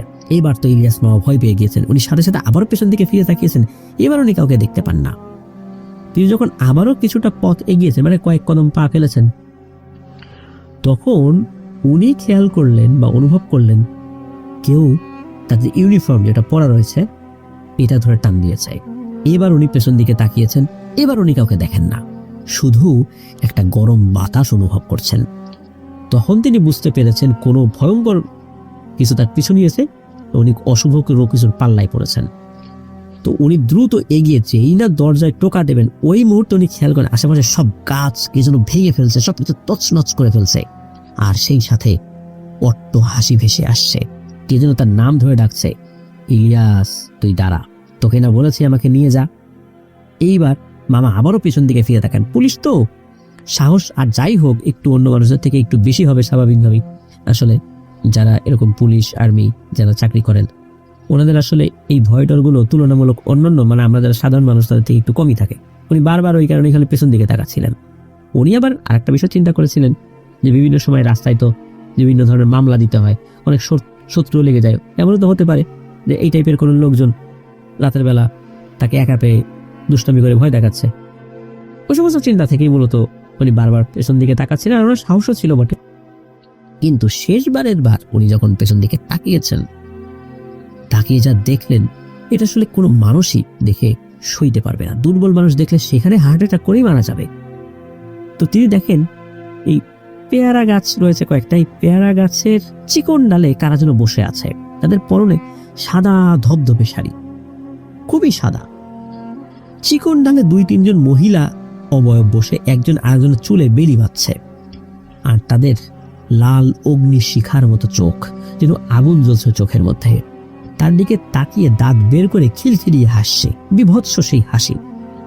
মনে হচ্ছে তাদের দাঁতের মারি একদম চোখ পর্যন্ত উঠে গেছে আর কি, এমন একটা অবস্থা। এই দৃশ্য দেখে উনি তো আল্লাহু আকবার বলে জোরে একটা চিৎকার দিয়ে ওখানে অজ্ঞান হয়ে পড়ে যান। তো ওনার চিৎকারে কিন্তু ওই বাড়ির সবারই ঘুম ভেঙে যায়। তো সবাই তড়িঘড়ি করে এসে দেখেন যে উনি দরজার সামনে অচেতন অবস্থায় পড়ে আছেন। ওদিকে এই চিৎকারে তার স্ত্রী মানে মামিও ঘুম থেকে উঠে গেছেন। দরজা খুলে দেখেন এই অবস্থা, তার স্বামী এরকম অজ্ঞান হয়ে পড়ে আছে। দ্রুত তাকে ধরে ঘরে নিয়ে যাওয়া হয়। অল্প সময়ের মধ্যে তার জ্ঞানও ফেরানো হয় আল্লাহর রহমতে। এরপর কি হয়েছে উনি মূলত ঘটনাটা তখন সবাইকে বলেন আর কি। এবার এই মুকুল ভাইয়ের অভিজ্ঞতার কথা আমরা এখন শেয়ার করব। সেটা হচ্ছে যে উনি নাকি একটা সময় কোনোভাবেই এই ভূত পেতে বিশ্বাস করতেন না বা জিনে বিশ্বাস করতেন না, কিন্তু এই বিশ্বাসটা ছিল ওনার বেশি দিন টেকে নাই। ওনার খালাতো ভাইয়ের মাস্টার্স পরীক্ষা, তখন তিনি পড়ার জন্য তার যে রুমটা, এই রুমটা ছেড়ে মানে ওই খালাতো ভাইয়ের রুমটা ছেড়ে এই মুকুল ভাইয়ের যে ছোট রুমটা সেটা বেছে নেন। তার রুমে কম্পিউটার আছে দেখে উনিও স্বাচ্ছন্দ্যে তার রুমে চলে গিয়েছেন, কম্পিউটারে গেমস খেলবেন। তো কম্পিউটারে গেমস খেলতে খেলে রাত প্রায় 12:30 বাজিয়ে ফেলেছেন। তো উনি যেই রুমটাতে ছিলেন তার ঠিক উপরেই হলো সেই আম গাছটি, যে আম গাছটা বিশাল একটা ছাদের একটা অংশ ঢেকে ফেলেছে আর কি। তো দিকে অনেক রাত হয়েছে, ওনার ঘুমও পাচ্ছে। তো উনি গিয়ে বিছানায় শুয়ে পড়েছেন। মুহূর্তের মধ্যে উনি ঘুমিয়েও পড়েন। হঠাৎ রাতের বেলা ওনার ঘুম ভেঙে যায়। তখন ওনার যে বাটন মোবাইলটা ছিল, বাটনওয়ালা ফোন আর কি, সেই ফোনে ঘড়ির দিকে তাকিয়ে দেখেন যে ঠিক রাত 3টা বাজে। কিন্তু এখন আর ওনার ঘুম আসছে না, মনে হচ্ছে উনি অনেক ঘুমিয়েছেন। উনি ঘুমানোর চেষ্টা করছেন কিন্তু কেন যেন ঘুম আসছে না, কোনোভাবেই মানে ঘুম আসানো যাচ্ছে না। আর ঠিক তখনই উনি খেয়াল করেন যে ওনার মাথার উপর যেই ছাদের যে অংশটা রয়েছে, মনে হলো ওই আম গাছ থেকে কে যেন লাফিয়ে ছাদে নামলো।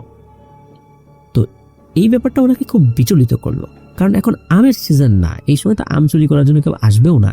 তাহলে কে এরকমটা আসলো এখানে, কে এলো এখানে? যখন সে প্রথমবার লাফ দিয়ে পড়লো তখন উনি স্পষ্ট অনুভব করলেন বা শুনতে পেলেন যে ঘুঙুরের আওয়াজ হলো। ঘুঙুর আর নুপুরের আওয়াজ উনি খুব ভালো করে চেনেন, কারণ স্কুলে উনি নাট্যশালায় অভিনয় করার সময় ঘুঙুর দেখেছিলেন, আর নুপুর ওনার ছোট বোনেরই আছে। তাই স্পষ্ট বুঝতে পারলেন এটা ঘুঙুর, নুপুর নয়। সে প্রতিটা পা ফেলে আর ঝুনঝুন ঝুনঝুন আওয়াজ হয়। তো ওনার কৌতূহলী মন, আর ছোটবেলা থেকেই যেহেতু ডান পিঠে এবং সাহসী ছিলেন, তাই উনি বিন্দুমাত্র ভয় না পেয়ে সেই শব্দের অনুসরণ করা শুরু করলেন। যত যন্ত্রাংশ আসলে ওখানে ছিল, যেমন কম্পিউটার, ফ্রিজ, ফ্যান, সবগুলো উনি বন্ধ করেছেন। চিন্তা করছেন এই শব্দটাকে আসলে উনি ভুল শুনছেন নাকি ঠিকই শুনছেন। কিন্তু আজব করা ব্যাপার হলো এর একটার আওয়াজও ওই বাইরের আওয়াজের সাথে মেলে না। ঘুর পড়লে যেরকম আওয়াজ হয় ঠিক তেমন আওয়াজ আসলেই হচ্ছিল। তো আওয়াজ দূরে গেলে কিন্তু আওয়াজের একটা তারতম্য হয়, ওই তারতম্য হচ্ছিল। মনে হচ্ছে ওই আওয়াজটা একটু দূরে সরে যাচ্ছে, আবার কাছে আসছে, এরকমটা আর কি। আর এই আওয়াজটা ঠিক ওনার মাথার উপর যে ছাদ রয়েছে, ছাদের উপরে ওই আঞ্জুমান মফিদুল ইসলামের যে কবরস্থান রয়েছে, ওই কবরস্থানের দিকে মানে নাকি একটু যায় আবার ফেরত আসে। তো যখন ওই কবরস্থানের দিকে যায় আওয়াজটা কমে যায়, আবার যখন ফেরত আসে মানে ধীরে ধীরে হেঁটে আসে, তখন শব্দটা বেড়ে যায়। তো এইভাবে আসা যাওয়া এরকম শব্দ হচ্ছে। তো ওনার মনের মধ্যে যতটুকু সাহস ছিল সম্পূর্ণটা কোথায় ছিল হারিয়ে যায়। তো উনি তো ওই রুম থেকে বের হয়ে ওনার খালা এবং ছোট বোন যেটা আছে আর কি পাশের রুমে, তাদেরকে ডাকাডাকি করার চেষ্টা করতে থাকেন। কিন্তু তাদের আর ঘুম ভাঙে না। এদিকে তো উনি ভয়ে মনে মনে সূরা ইখলাস, সূরা ফালাক, সূরা নাস এটা পড়ছেন। তো উনি বুঝতে পারছেন না আসলে ওনার সাথে তখন কি হচ্ছে, কেউ কি দুষ্টামি করছে ভয় দেখানোর জন্য নাকি সত্যি কোনো কিছু হচ্ছে। এই দুইটা দ্বন্দ্বে ভীতু অবস্থায় উনি তো ভয়ে পাথর হয়ে রয়েছেন, আর সূরা কালাম যা জানেন উনি তো পড়ছেন। তো ঠিক যখন ফজর আজানের প্রথম ধ্বনি আল্লাহু আকবার বলে মসজিদের মাইকে উচ্চারিত হয়, ঠিক ওই সময় পর্যন্ত ওই ঘুঙুরের আওয়াজ কিন্তু হচ্ছিল। আর যখন আওয়াজটা থেমে যায় তখন কিন্তু আস্তে আস্তে ওই কবরস্থানের দিকটা থেকে ওই বাড়ির দিকটাতে কিন্তু ওই ঘুঙুরের আওয়াজটা এগিয়ে আসছিল। আর যখন আল্লাহু আকবার বলা হয় তখনই ঠিক ওই জায়গাতেই ওই আওয়াজটা থেমে যায়। এরপরে কিন্তু আর একবারও ওই ঘুঙুরের আওয়াজ পাওয়া যায়নি। এর পরের দিন উনি মসজিদের হুজুরের কাছে গিয়েছেন, সব ঘটনা খুলে বলেছেন। তিনি জবাবে বলেন যে এটা একটা দুষ্টু জিনের কাজ, অনেকদিন যাবতই এই বাড়িতে এরা বসবাস করে, আর সে কিন্তু একা না, তার সাথে আরো অনেক জিন রয়েছে। তুমি যদি দরজা খুলে খালি বের হইতা তাহলে কিন্তু তোমার ক্ষতি করত। হুজুর আরো বলেন যে এই বাড়িটা একসময় বিহারীদের ছিল, তো বিহারীদেরও আগে এখানে যারা ছিল তারা নিজেদের মনোরঞ্জনের জন্য যারা নাচ জানতো বাইজি টাকা দিয়ে ভাড়া করে আনতো, তো এগুলো এখানে হতো। কিন্তু পরবর্তীতে দেখা গেল যে তারা চলে যাওয়ার পরেও বিভিন্ন সময়ে এই টাইপের এই ঘুঙুরের আওয়াজ, নুপুরের আওয়াজ শোনা যায়। মূলত এখানে একটা সময় নাচের আসর বসতো, এই জন্যই এই ধরনের শব্দগুলো শোনা যেত বা এখনো শোনা যায়। এছাড়া 1971 সালের মহান মুক্তিযুদ্ধের সময় এই বাড়িতে অনেক খুন হয়েছে, অনেক আত্মহত্যাও করেছে। এমনকি দুর্বৃত্তরা কয়েকজনকে মেরে এখানকার কয়েকটি গাছের সাথে ঝুড়িয়েও রেখেছিল। সেই গাছগুলো অবশ্য এখন আর নাই। হুজুর আরো বলেন যে কোনোভাবেই এই ধরনের আওয়াজে মোহিত হয়ে বাইরে বের হওয়া যাবে না। যখন এই ধরনের আওয়াজ কানে আসবে তখনই দোয়া করে শরীরটা বন্ধ করে নিতে হবে, তাহলে ওরা আর মায়াজাল সৃষ্টি করে বাইরে নিয়ে যেতে পারবে না। প্রিয় লিসেনার্স, এটি ছিল ঘটনা। আর এই ঘটনার কিছুদিন পরেই ওনার আম্মু, মানে এই মুকুল ভাইয়ের আম্মু, এই পিলখানায় কোয়ার্টার পেয়েছিলেন এবং ওই বাসা থেকে এই পিলখানাতে চলে এসেছিলেন। চিড়িয়াখানা, বোটানিক্যাল গার্ডেন বা ওনারা যে জায়গাগুলো দিচ্ছেন সেই জায়গা কেন্দ্রিক আরো বেশ কিছু ঘটনা ওনার জানা রয়েছে। পর্যায়ক্রমে সেগুলো আমাদেরকে পাঠাবেন বলে জানিয়েছেন, তো আমরা সেগুলোর অপেক্ষায় থাকবো। ধন্যবাদ জানাচ্ছি মোহাম্মদ মুকুল ভাইকে ওনার নিজের অভিজ্ঞতা এবং ওনার পরিবারের সদস্যদের সাথে ঘটে যাওয়া সেই ঘটনার অভিজ্ঞতা আমাদের সাথে শেয়ার করার জন্য। আশা করছি এই ঘটনাটি আমাদের লিসেনারদের ভয়ে শিহরণ জাগাতে সক্ষম হয়েছে। তো লিসেনার, চলুন আমরা চলে যাব আমাদের এবার এপিসোডের পরবর্তী আরো একটি নতুন ঘটনায়। এখন যে ঘটনাটি আপনাদের সাথে শেয়ার করব, এই ঘটনাটি আমাদেরকে যিনি পাঠিয়েছেন তার নাম মোহাম্মদ রাজু হোসেন। উনি একজন রেমিটেন্স যোদ্ধা ভাই। ওনার বাড়ি নারায়ণগঞ্জ জেলার ফতুল্লা উপজেলার বক্তাবলীর কোন একটি গ্রামে। সঙ্গত কারণে গ্রামের নামটি উল্লেখ করেননি। উনি বর্তমানে সিঙ্গাপুরে রয়েছেন। তো চলুন ঘটনায় চলে যাই। উনি কিন্তু এর আগে আমাদেরকে ঘটনা পাঠিয়েছিলেন, টঙ্গীর একটি ঘটনা কিন্তু আমাদের সাথে শেয়ার করেছিলেন। তো ওনার বাবার চাকরির সুবাদে 1993 সাল থেকে 2010 সাল পর্যন্ত ওনারা টঙ্গীতে থেকেছেন। সেখানের কয়েকটি এলাকায় ওনাদের বাসা ভাড়া নিয়ে থাকতে হয়েছিল।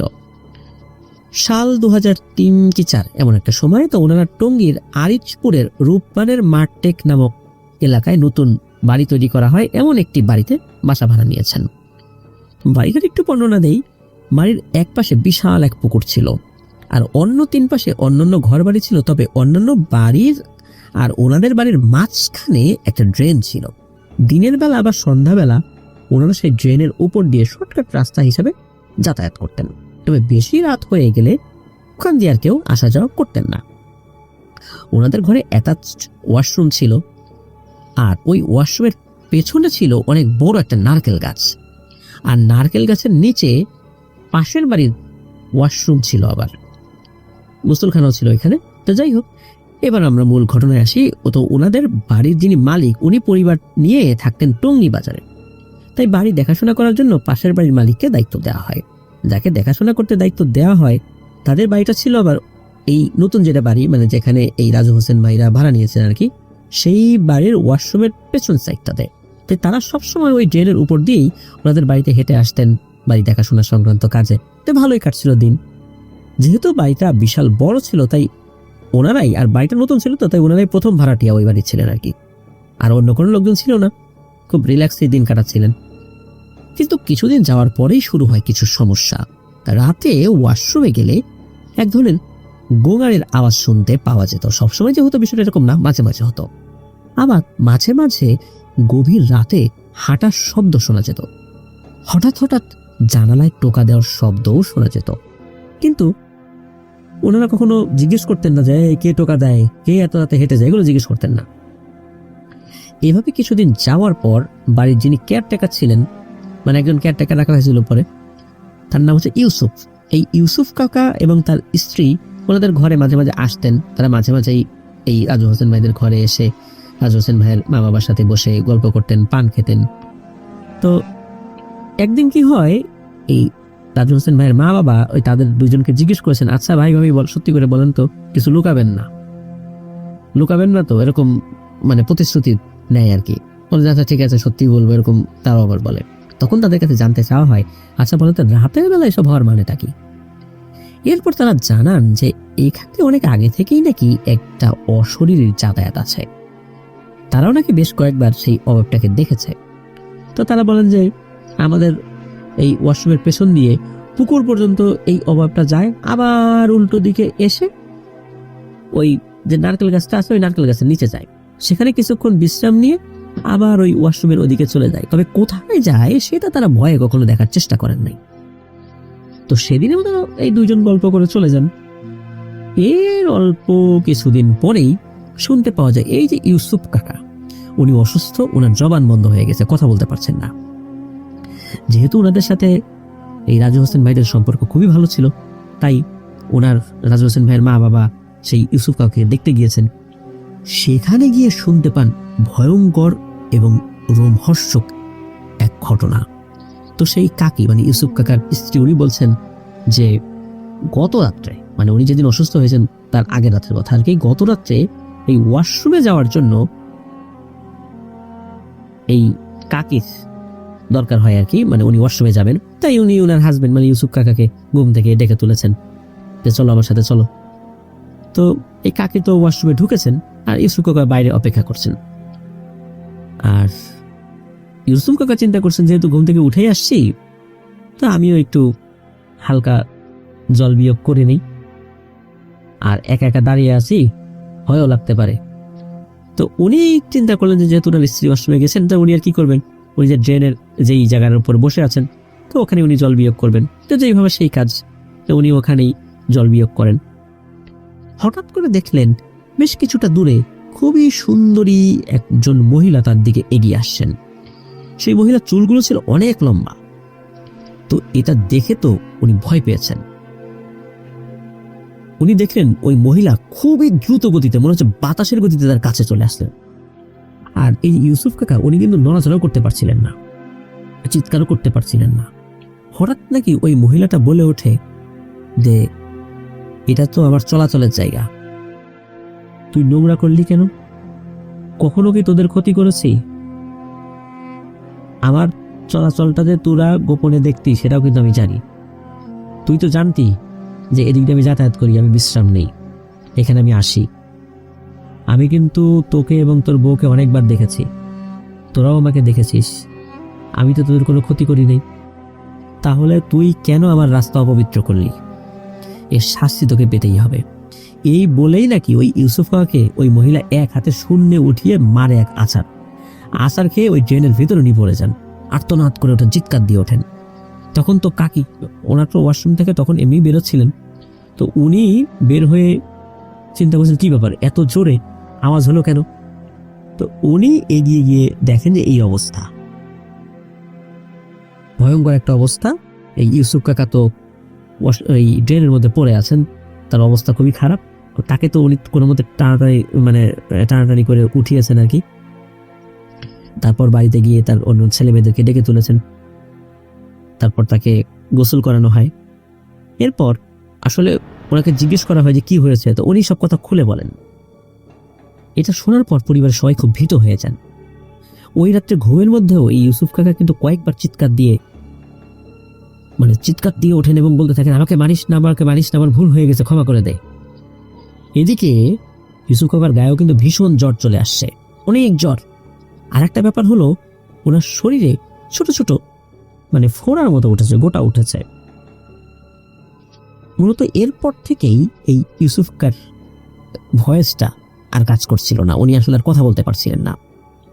আর মনে হচ্ছে যে সময় যত হচ্ছে গায়ের এই ফোড়াগুলো বা গোটাগুলো ভয়ঙ্করভাবে বিশাল বড় বড় হয়ে যাচ্ছে আর কি। মানে এমন একটা অবস্থা যে খুব দ্রুত গতিতে হচ্ছে। সাধারণত এগুলো বড় হয়, আস্তে আস্তে দিন যায়, কিন্তু খুবই দ্রুত গতিতে এটা বড় হচ্ছিল। যারাই তাকে দেখতে গিয়েছিল সবাই ভয়ে সেখান থেকে দূরে সরে যাচ্ছিল। দ্রুত সময়ের মধ্যেই এই কাকার স্ত্রী এবং তার ছেলেমেয়েরা বিভিন্ন হুজুর কবিরাজের কাছে চিকিৎসা নেওয়ার জন্য তারা দৌড়াদৌড়ি করা শুরু করলেন। এখন যেই এই চিকিৎসা করতে আসে সেই বলে দেয় যে তারা কোন চিকিৎসা করতে পারবেন না। এখন কি করবেন? এই ইউসুফ কাকার স্ত্রী নিরুপায় তার স্বামীর সেবা যত্ন করতে লাগলেন যতটুকু তার পক্ষে সম্ভব। সাধারণ কিছু ওষুধ দিয়ে উনি ওনার মতো করে চিকিৎসা করছিলেন, কিন্তু ভাগ্যের নির্মম পরিহাস, ইউসুফ কাকা এই ঘটনার 3 দিনের মধ্যে এই দুনিয়ার মায়া ত্যাগ করে চলে যান পরপারে। কেউ এই ঘটনা সুরাহা করতে পারেনি। কাকা মারা যাওয়ার পর এলাকায় থমথমে পরিবেশের সৃষ্টি হয়। মাগরিবের আজান হওয়ার আগেই সবাই কাজ শেষ করে যথাসম্ভব বাড়িতে চলে আসতো। আর এই যে রাজু আহমেদ ভাইরা, ওনারাও কিন্তু ভয় ওই ড্রেনের রাস্তাটা ব্যবহার করতেন, একদম বন্ধ করে দিয়েছিলেন ব্যবহার করা। তো ইউসুফ কাকা মারা যাওয়ার পর এই রাজু ভাইও কিন্তু একটা ভয় পেন। তো ওনার মৃত্যুর 3 দিন পর বা 4 দিনের মাথায় এরকম একটা সময় কি, তো উনি এবং ওনার এলাকার ছেলেরা মিলে মিরাশপাড়া ইটাখোলার মাঠে ক্রিকেট খেলতে গিয়েছেন। তো ইটাখোলার পাশেই ছিল তুরাগ নদী। তো ওনারা যে পাশটায় খেলতেন বা খেলছিলেন, তো ওই পাশে ছিল আম বাগান। আম গাছগুলো বেশ পুরাতন। তো উনি হঠাৎ করে দেখেন যে, মানে রাজু ভাই দেখছেন যে একজন নদীর পাশ থেকে ওনাদের দিকে এগিয়ে আসছে। তো উনি খুব ভালো করে খেয়াল করে দেখেন, আরে এ তো ইউসুফ কাকা। তো উনি যখনই এই ওনার বন্ধুদেরকে দেখার জন্য ঘুরে তাকিয়েছেন, পরক্ষণে দেখেন যে ওখানে কেউ নাই। উনি তো প্রচন্ড ভয়ে দৌড়াতে লাগলেন। ওনার বন্ধুরা জিজ্ঞেস করেছে, হয়েছেটা কি, দৌড়াচ্ছিস কেন? উনি কোনো উত্তর না দিয়ে যত তাড়াতাড়ি পেরেছেন বাসায় চলে আসেন। বাসায় এসে ওনার মাকে সবকিছু খুলে বললে ওনার মা ওনাকে শান্ত করেন এবং এই যে সবজি কাটার বটি আছে না, এই বটির আকারে লবণ গরম করে সেই লবণ পানিতে মিশিয়ে ওনাকে খাইয়ে দেন। সেদিন রাত্রে উনি বেশ কয়েকবার ঘুম থেকে ভয়ে আটকে উঠেছেন, কয়েকদিন জ্বরে আক্রান্তও ছিলেন। তবে এরপরে আর কোনো ধরনের কোনো ঘটনা ঘটেনি।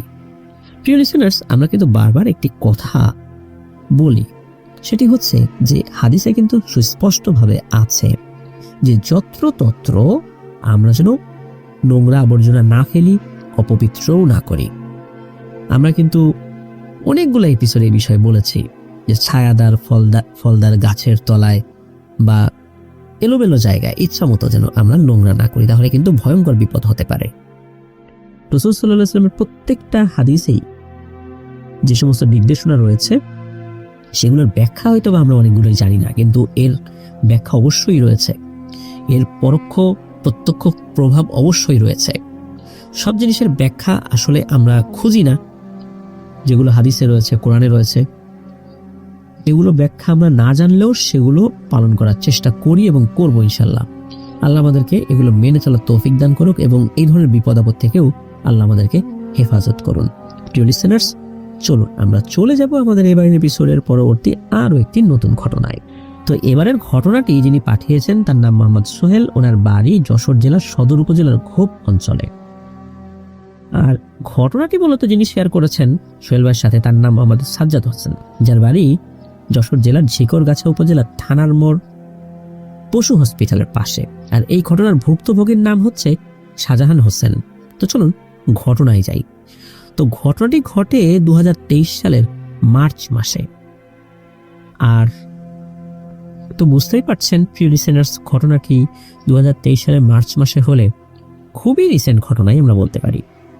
তো এই যে যিনি ভুক্তভোগী শাহজাহান হোসেন, তো ওনার মাছ ধরার নেশা ছিল প্রবল।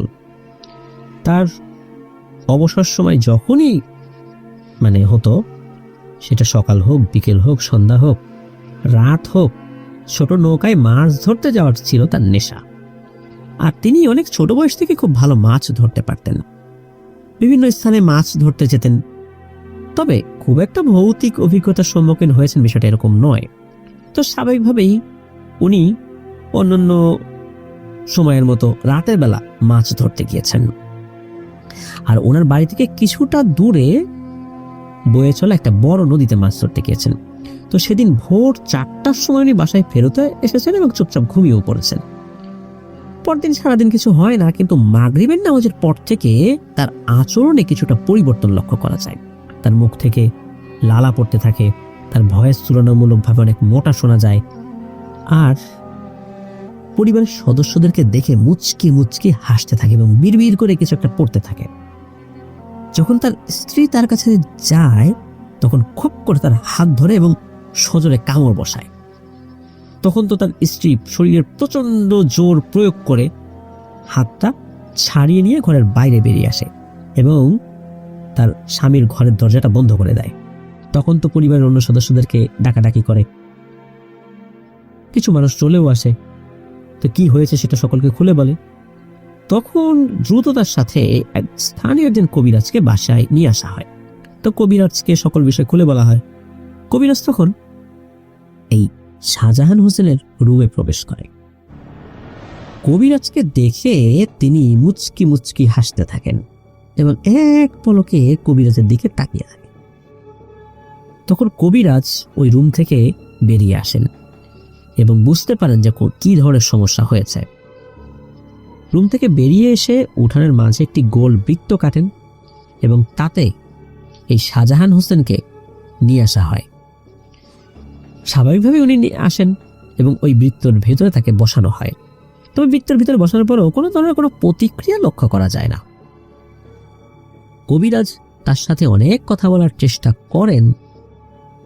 কবিরাজ বুঝতে পারেন যে ওই অশুভ শক্তিটা শাহজাহান হোসেনের ভেতরেই রয়েছে। তার উপর আসর করার কারণ জিজ্ঞাসা করলেও কোনো ধরনের কোনো উত্তর দেয় না। বিভিন্ন ধরনের কথাবার্তা বলছে, ওই জিনটাকে চলে যাওয়ার কথা বলছে। একটা পর্যায়ে এসে ওই জিনটি কর্কশ গলায় জবাব দেয়, পারলে আলাদা কর তোর শরীর থেকে, দেখি তুই পারিস কিনা।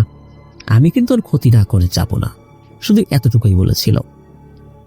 এরপর কবিরাজ তো বুঝতে পারেন যে এটাকে আলাদা করতেই হবে, তারপর যা করার দরকার করবেন তিনি। তো উনি তো ওনার কবিরাজি বিদ্যার সর্বোচ্চ প্রয়োগ করা শুরু করেছেন। একটা পর্যায়ে এসে এই শাহজাহান হোসেনের শরীর থেকে ওই দুষ্টু জিনকে বের করতে উনি সক্ষম হন আল্লাহর রহমতে। ওই জিনটি চলে যাওয়ার আগে কবিরাজের কানের কাছে এসে নাকি ফিস ফিস করে বলছে, কবিরাজ, কাজটা কিন্তু তুই ভুল করলি। আজ না হয় আমার কবল থেকে কে বাঁচালি, তুই এভাবে কয়দিন বাঁচাবি? আমি কিন্তু যখনই আমার নাগালের মধ্যে কে পাবো তখনই কিন্তু মেরে ফেলবো। এইভাবে কানের কাছে হুমকি দিয়ে ওই জিনটি নাকি চলে যায়। আর জিনটি চলে যাওয়ার কিছুক্ষণের মধ্যেই শাহজাহান হোসেনের জ্ঞানও ফেরত আসে। মূলত যখন ওই জিনটা ওই শরীর থেকে বের হয়েছিল উনি অজ্ঞান হয়ে গিয়েছিলেন। মূলত আসলে ঘটনা কি ঘটেছে এখনো কিন্তু লোকজন জানে না। কিন্তু যখন এই শাহজাহান হোসেনের জ্ঞান ফেরত আসে তখন উনি বলতে থাকেন আসলে ঘটনাটা কি হয়েছে। তো উনি বলতে থাকেন যে স্বাভাবিকভাবেই আর অন্যান্য দিনের মতোই উনি রাতের বেলা নদীতে মাছ ধরতে গিয়েছেন। তো ওই দিন আবার ভালোই মাছ পাচ্ছিলেন। রাত আনুমানিক 2:30 কি 3টা হবে। তো উনি নদীতে টেটা নিয়ে নৌকায় বসে মাছ ধরছিলেন। মানে নদীর এমন একটা জায়গা, সেটা অগভীর জায়গা, ওখানে টেটা দিয়ে মাছ ধরা যায়। তখন চারদিক ছিল খুব নীরব। হঠাৎ করে ওনার কানে আসে নদীর পাড়ের ঝোপঝাড় থেকে কেমন খচমচ খচমচ আওয়াজ হচ্ছে। তো ওনার সাথে তো টর্চ লাইট ছিল, কারণ টেটা দিয়ে মাছ ধরতে গেলে টর্চ লাইট খুবই একটা কার্যকর একটা জিনিস। মাছের চোখের উপরে যদি টর্চ লাইট ধরা যায় তখন মাছ কিন্তু নড়াচড়া করতে পারে না, ওইভাবে হতভম্ব হয়ে যায়। তো ওই খচমচ আওয়াজ শুনে কি করেছেন, উনি ওই দিকে টর্চ ধরেছেন। তো টর্চ ধরে দেখতে পান ওই ঝোপের মধ্যে খালি গায়ে একদম ফ্যাকাশে শরীরে কেউ, মানে পিঠ উল্টো দিকে আর কি, মানে উল্টো দিকে ঘুরে কিছু একটা খাচ্ছে। তো উনি ভালো করে দেখেন ওই পিঠের কিছু জায়গায় ক্ষত, কিছু কিছু জায়গায় মাংস পচে গেছে। তো উনি এখান থেকে হতভম্ব হয়ে যান, আরে এইটা আবার কি? আর তখনই ওই জিনিসটা এই শাহজাহান হোসেনের দিকে ঘুরে তাকায়। তখন উনি এটার মুখ দেখতে পান। এর মুখটা ছিল লম্বাটে, চোখগুলোও ছিল ভয়ঙ্কর, আর লাইটের আলো চোখের উপর পড়ার কারণে চোখগুলো জলজল করছিল। এই অবয়বটা ওনার দিকে তাকিয়েছেন এবং একটা হাসি দিয়েছে আর হাত দিয়ে ইশারা করেছে যে এদিকে আয়, এদিকে আয়। এরপর আবার নাকি ওই অবয়বটা মুখ ঘুরিয়ে নেয় ঝোপের দিকে।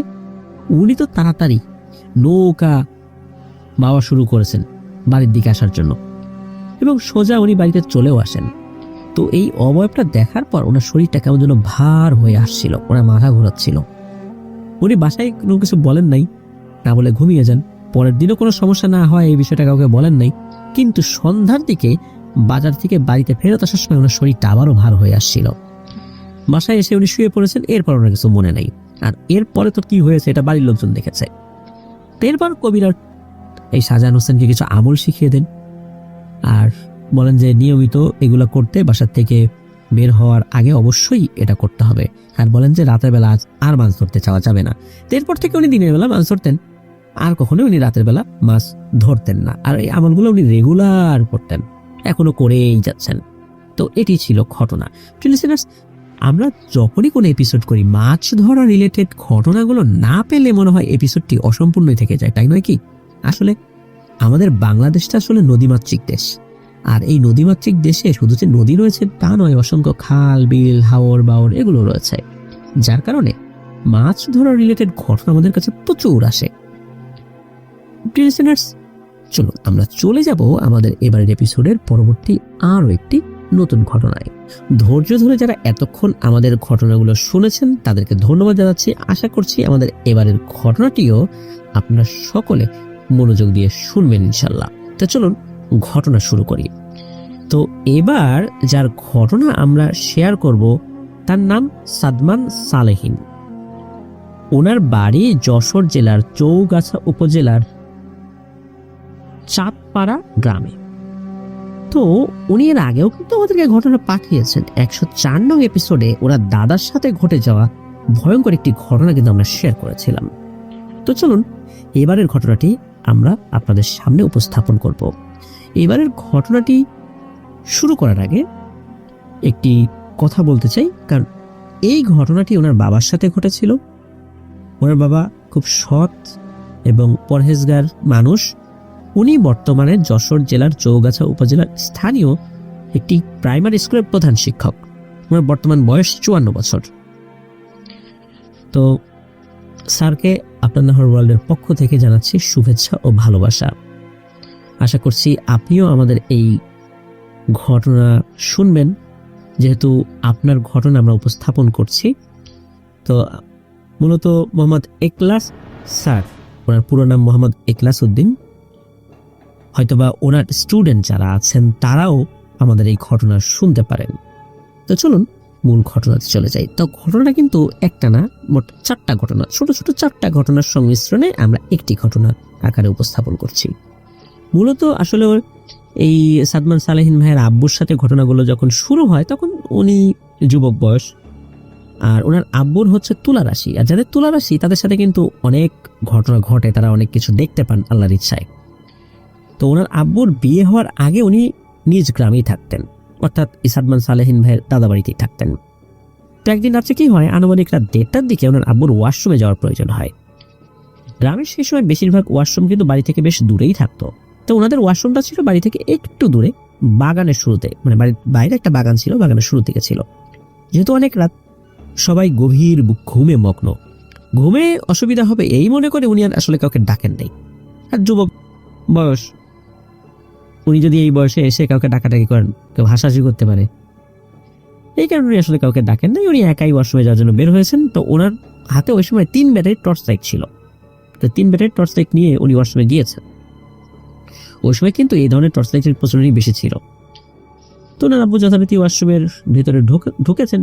তো ঢোকার 1-2 মিনিট পর উনি শুনতে পান যে বাইরে 4 পায়ের কোনো জন্তু শুকনো পাতার উপর দিয়ে হাঁটলে যেমন এক ধরনের খসখস খসখস শব্দ হয় না, ঠিক তেমন শব্দ হচ্ছে।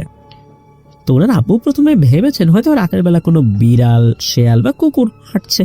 উনি এটাকে স্বাভাবিকভাবেই নিয়েছেন। তো উনি যখন ওয়াশরুম থেকে স্বাভাবিকভাবেই বের হয়েছেন, বের হয়ে আবার ওয়াশরুমের দরজাটা উনি ক্লোজ করে দিয়েছেন।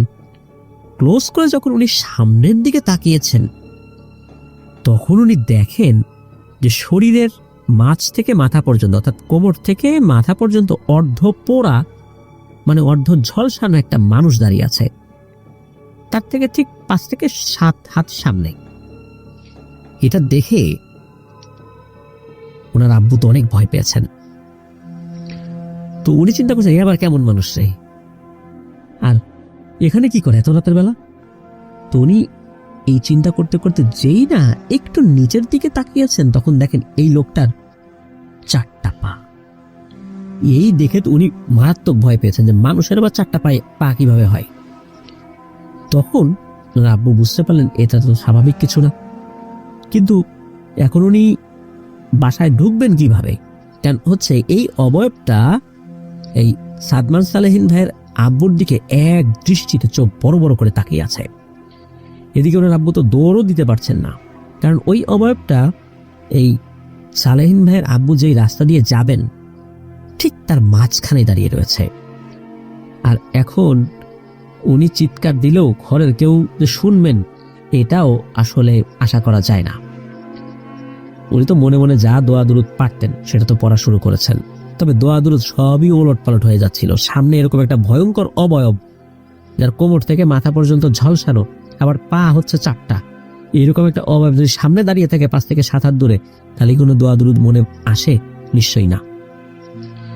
তো এদিকে উনি বুঝতে পারেন যে এভাবে বেশিক্ষণ দাঁড়িয়ে থাকলে কিন্তু তার একটা ক্ষতি করে ফেলতে পারে এই অবয়বটা। আর যেহেতু উনি পরহেজগার মানুষ ছিলেন, উনি ওই অবয়বটার পাশ কাটিয়ে যাওয়ার সিদ্ধান্ত নেন। যখন উনি সামনে যাওয়ার জন্য 1 পা এগিয়েছেন, তখনই দেখেন ওই অবয়বটা কালো কুচকুচে বিড়ালের আকার ধারণ করেছে। আর আরো আশ্চর্যজনক ব্যাপার হলো ওই বিড়ালটার কিন্তু এখন 4টা পা না, ওই বিড়ালটার 6টা পা।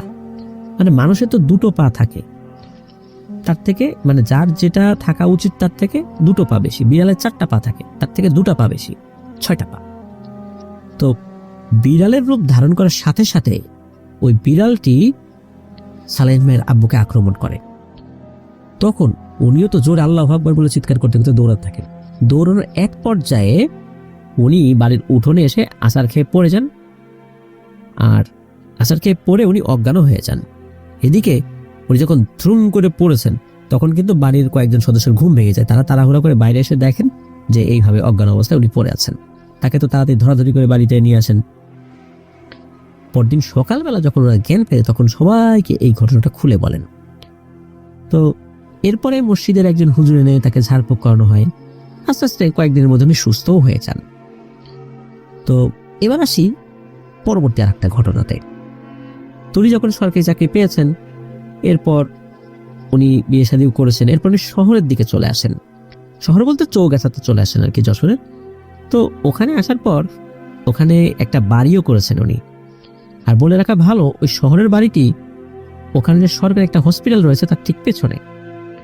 আর উনি তো আসলে রেগুলার নামাজ কালাম পড়তেন, আর সবসময় চেষ্টা করতেন 5 ওয়াক্ত নামাজ উনি মসজিদে গিয়ে জামাতের সাথে আদায় করতেন, এবং সবার আগে যেন উনি মসজিদে যান সেই চেষ্টা উনি সবসময় করতেন। তো একদিন ভোরবেলা ফজরের আজানের আগ মুহূর্তে হবে আর কি, তিনি বাসা থেকে অজু করে মসজিদের দিকে রওনা দিয়েছেন। যেহেতু একটু পরে আজান দেবে, তাই তিনি স্বাভাবিকভাবে হেঁটে হেঁটে মসজিদে যাচ্ছেন। মসজিদটা হলো সরকারি হসপিটালের ভেতরে, আর মসজিদে যাওয়ার যে রাস্তা সেটির এক পাশে হসপিটালের দেয়াল আর এক পাশে মেহগুনি বাগান আর একটা ছোট কবরস্থানও পড়ে। তো উনি যখনই ওই মেহগুনি বাগানটা পার হয়েছেন তখনই তার চোখ যায় ডান পাশে থাকা ওই হসপিটালের প্রাচীরের দিকে। তিনি দেখেন একটি লোক মাথায় টুপি পরা, আর একটা হাতে, 2টো হাতের একটা হাতে পিতলের কোনো একটা পাত্র, এটা দিয়ে অজু করছে।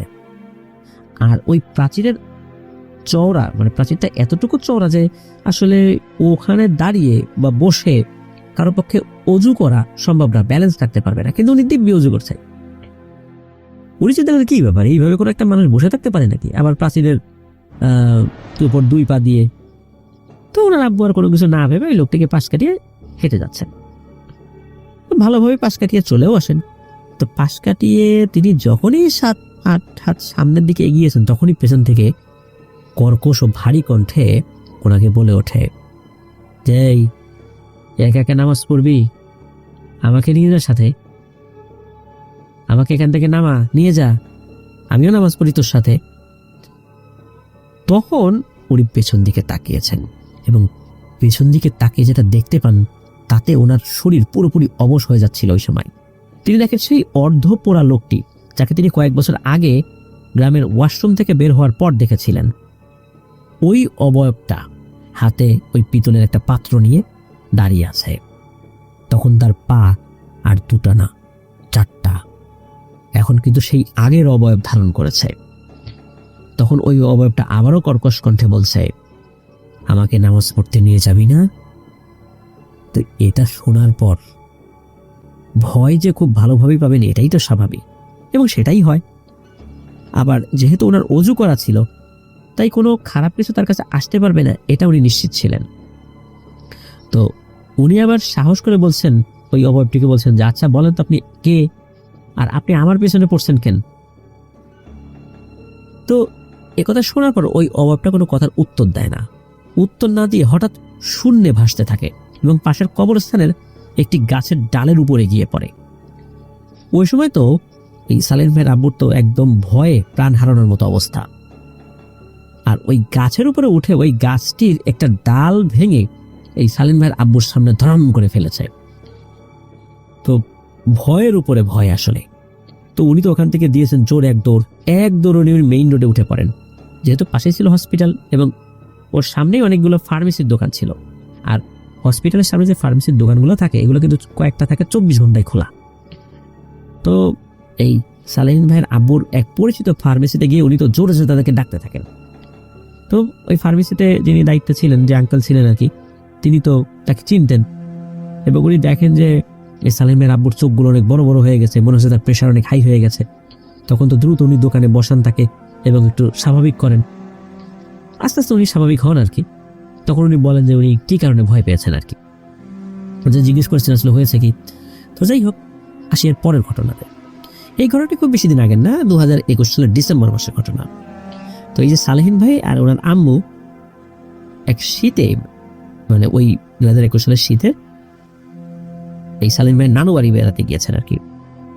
তখন ওনার আব্বু বাসায় একাই ছিলেন। তো এক রাতের ঘটনা, ওনার আব্বু ওনার যাবতীয় কাজ শেষ করে বিছানা ঠিকঠাক করে শুয়ে তখন একটু মোবাইলে ফেসবুকিং করছিলেন।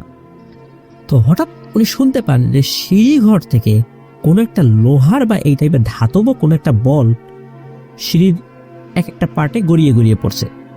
একটা পার্ট বা এক একটা স্টেপ থেকে নিচ দিকে ধরাম করে পড়ে, আবার একটু গড়িয়ে আবার পড়ে। তো লোহার কোনো জিনিস বা ধাতব কোনো জিনিস যদি সিঁড়ি দিয়ে গড়িয়ে গড়িয়ে পড়ে এক ধরনের শব্দ হয়, কিন্তু তো ওই টাইপের শব্দ কিন্তু হচ্ছে। তখন তিনি ভাবেন যে আচ্ছা এত রাতে এখানে কিসের শব্দ হচ্ছে। ওই দিন আবার ওই বাড়িতে যে ভাড়াটিয়ারা ছিলেন তারাও ছিলেন না, কোনো একটা জায়গায় ওনারা বেড়াতে গিয়েছিলেন।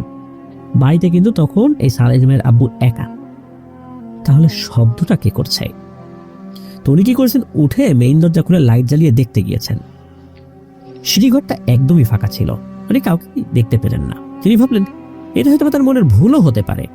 তিনি যখনই দরজা লাগিয়ে 1-2 পা এগিয়েছেন তখনই আবার শব্দটা হতে শুরু করলো।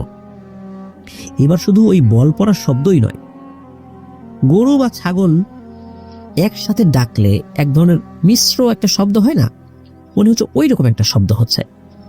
আর ওই ডাকটি মূলত আসছে ছাদের যেই দরজা সেখান থেকে। এবার তো উনি বেশ ভয় পেয়েছেন। তিনি আবার দরজা খুলে আবার সাহস করে দেখতে গিয়েছেন যে আসলে হচ্ছেটা কি। তো দরজা খুলে উনি ছাদে ওঠার সিঁড়িতে পা দিয়েছেন। তখনই দেখেন যে সিঁড়িতে ওঠার যে খোলা অংশটা থাকে সেখানে উল্টো হয়ে কেউ একজন বসে আছে, বাইরের দিকে হাত দিয়ে, মানে উল্টো হয়ে বলতে পিঠটা তার দিকে, মুখটা উল্টো দিকে আর কি, আর তার হাতটা বাইরের দিকে। আর ওই অবস্থাতেই সে এরকম অদ্ভুত শব্দ করছে। তো এটা দেখে তো সালিম ভাইয়ের আব্বু প্রচন্ড রকমের ভয় পেয়েছেন। তার মুখ দিয়ে কোনো কথাই বের হচ্ছিল না। হঠাৎ করেই ওই অবয়বটা তার দিকে ঘুরে তাকায়, মানে পিছনে ঘুরে তাকায়। মনে হলো যে ওই অবয়বটা ওই ঘোরা অবস্থাতেই বুঝতে পেরেছে তাকে পেছন থেকে কেউ দেখছে। তো ওনার দিকে তাকিয়ে খুব বিশ্রী রকমের একটা হাসি দেয় এবং বলে, তুই তো বারবার বেঁচে যাচ্ছিস রে, আজকে তো তোর বাড়িতে তুই একা, আজকে তো তোকে পাইছি রে। এই বলে কি করেছে, ছাগল জাতীয় কোনো একটা প্রাণীর রূপ ধরেছে। আর সালিম ভাইয়ের আব্বু খেয়াল করেন যে এই ছাগলের পা কিন্তু 4টা না, পা হচ্ছে 6টা। কিছু বুঝে ওঠার আগেই ওই অবয়বটা আবারও তার উপর আক্রমণ করে। তো উনি তো চেষ্টা করছেন বারবার সেখান থেকে ছুটে আসার জন্য। তো অল্প সময়ের মধ্যেই উনি আল্লাহু আকবার বলে প্রচন্ড জোরে একটা চিৎকার দিয়েছেন, আর ওই অবয়বটাকে সজোরে দিয়েছে একটা ধাক্কা দেওয়ার সাথে সাথে ওই অবয়বটা কর্কশ একটা চিৎকার দিয়ে ওঠে, ভয়ঙ্কর একটা চিৎকার, এবং চিৎকার দিয়ে সিঁড়ির সামনের ফাঁকা অংশ দিয়ে বাড়ির সামনে একটা নিম গাছ ছিল, ওই নিম গাছে লাফ দিয়ে উঠে যায়। এরপর এই সালিম ভাইয়ের আব্বু তো আয়াতুল কুরসি পড়ে নিজের শরীর বন্ধ করে নিয়েছেন, যার ফলশ্রুতিতে ওই অবয়বটা আর তার কাছে আসতে পারছিল না। রাগে ক্ষোভে নিম গাছে বসে তার হাত পায়ের নখ, মানে ছাগলের তো আসলে 4টা পা, কিন্তু পায়ে কিন্তু খুর থাকে। ওই অবস্থাতেই সালিম ভাই দেখতে পাচ্ছেন যে খুরের জায়গায় বড় বড় নখ রয়েছে। আসলে ঠিক ছাগল না ছাগলের মতো কোন একটা প্রাণী আর কি, এরকম হবে। তো ওই নিম গাছে বারবার আঁচড় কাটছে ক্ষোভে রাগে। আর এদিকে সালিমের আব্বু তো দ্রুত ঘরে এসে দরজা বন্ধ করে দিয়েছেন, সারা রাত আর ঘুমাতে পারেন নাই। তবে হ্যাঁ, ফজরের আজান হলে উনি নামাজ পড়তে গিয়ে মসজিদের ইমামকে সব ঘটনা খুলে বলেন। হুজুর তাকে পানি পানা দেন এবং একটা পর্যায়ে ওই বাসায় এসে বাসাটা বন্ধ করে দিয়ে যান। তো এবার আসি সালিম ভাইয়ের আব্বুর সাথে ঘটে যাওয়া আমাদেরকে পাঠানোর শেষ ঘটনাতে আর কি। যেহেতু ওনার আব্বু একজন নামাজি লোক, তো উনি প্রায় প্রতি রাতে উঠেই তাহাজ্জুদের নামাজ পড়তেন। ঠিক এমনই একদিন রাত্রে উনি উঠেছেন, উঠে তিনি ওয়াশরুমে গিয়েছেন ফ্রেশ হয়ে ওযু করবেন। তো ওয়াশরুমে যাওয়ার প্রায় 2 মিনিট পর এই সালিমের আম্মু বাইরে থেকে তাকে ডাকছে, যাই তাড়াতাড়ি বের হও, আমি ওয়াশরুমে যাব। তখন ওনার আব্বু বলছেন, আরে ওয়াশরুম তো একটা না, ওই ওয়াশরুমের ভিতর থেকে বলছে ওয়াশরুম তো মোট 2টা, তো তুমি ওইটাই যাও। তখন সালিমের আম্মু বলছে যে না, তুমি বের হও। এদিকে সালিমের আব্বু তো তাড়াহুড়া করে কাজ শেষ করে বের হয়ে আসছেন, কিন্তু বের হয়ে এসে দেখেন যে কেউ নাই। তখন আর আপু মনে করছেন যে হয়তো বা আবার গিয়ে শুয়ে পড়েছে সালিম ভাইয়ের আম্মু। তো উনি কি করেছেন যে তাকে ডাকার উদ্দেশ্যে ঘরে গিয়েছেন। তো ঘরে গিয়ে দেখেন যে দিব্যি তিনি শুয়ে আছেন, ঘুমাচ্ছেন। ডাকাডাকি করছেন, ওঠে না। বেশ খানিকক্ষণ ডাকাডাকি করার পর উনি উঠেছেন, বলছে কি ব্যাপার, কি হলো, ডাকছো কেন? তখন উনি তো বলছেন যে কই তুমি না ওয়াশরুমে যাইতে চাইলা, আমাকে ডাকলা, তো এখন যাও। এদিকে সালিম ভাইয়ের আম্মু তো পুরোই হতবাক। উনি বলছেন যে আমার ঘুম ভাঙায় টেনে উঠায় বলতেছে যে আমি ওয়াশরুমে যাব, আমি কখন এটা বললাম, আমি তো ঘুমাই আছি। তখন বলছে তুমি না একটু আগে বললা যে ওয়াশরুমে যাবে, আমাকে তাড়াতাড়ি বের হতে বললা। তখন এই সালিমের আব্বু বুঝতে পারেন যে আসলে ঘটনাটা কি ঘটেছে। আসলে বাইরে থেকে যে ডাকটা এসেছিল এইটা তার স্ত্রীর ডাক নয়। কে ছিল সে, প্রশ্নটা ঘুরপাক খায় তার মনে। তখন আর আসলে উনি ওনার স্ত্রীকে কিছু বলেন নাই, উনি পাশের ঘরে চলে যান সালাত আদায় করতে। তাহাজ্জুদের নামাজ পড়বেন, পরে ফজরের আজান হলে আর কি উনি মসজিদের উদ্দেশ্যে রওনা দেবেন। তো উনি যথারীতি তাহাজ্জুদের সালাত আদায় করছেন। তো সালাম ফেরানোর সময় যেই না বাম পাশে তাকিয়েছেন, দেখেন ভাল্লুকের মতো কালো লোমশ একটা জন্তু ঠিক ওনার পাশেই বসে আছে, আর ঠিক নামাজের ভঙ্গিতেই বসে আছে। আত্তাহিয়াতুস সুরাতে আমরা যেভাবে বসি না, ঠিক ওইভাবে। তো উনি দেখুন বাম দিকে সালাম ফিরিয়েছেন, মনে হচ্ছে ওই জিনিসটা তার ঠিক যেদিকে মুখ করে সালাম ফিরিয়েছেন ওই অবয়বটা ওই দিকে ঘাড় ঘুরিয়ে তাকিয়েছে, মানে সালাম ফেরানোর সাথে সাথে ওই অবয়বটার দিকে তার চোখাচোখি হয়। তো তার বর্ণনা অনুযায়ী এই জিনিসটা দেখতে নাকি অনেকটা নেকড়ের মতো, কিন্তু তার পা কিন্তু 2টা বেশি, অর্থাৎ 6টা। তো এইটা দেখে তো উনি প্রচন্ড জোরে দিয়েছেন এক চিৎকার, আর ওনার চিৎকারে সালিমের আম্মু তো দৌড়ে চলে এসেছেন তার শোবার ঘর থেকে। এসে দেখেন যে সালিমের আব্বু ড্রেসিং টেবিলের উপরে অজ্ঞান হয়ে পড়ে আছেন। তো পরবর্তীতে তাকে ধরাধরি করে নামানো হয়। তার যখন জ্ঞান ফেরত আসে তখন তাকে জিজ্ঞেস করা হয় যে তুমি ড্রেসিং টেবিলের উপরে কিভাবে আসলা, কারণ তুমি তো নামাজের হালতে থাকার কথা ছিল, তো ড্রেসিং টেবিলের ওখানে তোমার কাজ কি, কিভাবে গেলা? তখন উনিও কিছু বলতে পারেন না আসলে ড্রেসিং টেবিলের উপরে কিভাবে উঠলেন, কারণ উনি তো জায়নামাজে ছিলেন। উনি সব ঘটনা খুলে বলেন যে উনি কি দেখেছেন কিছু সময় আগে।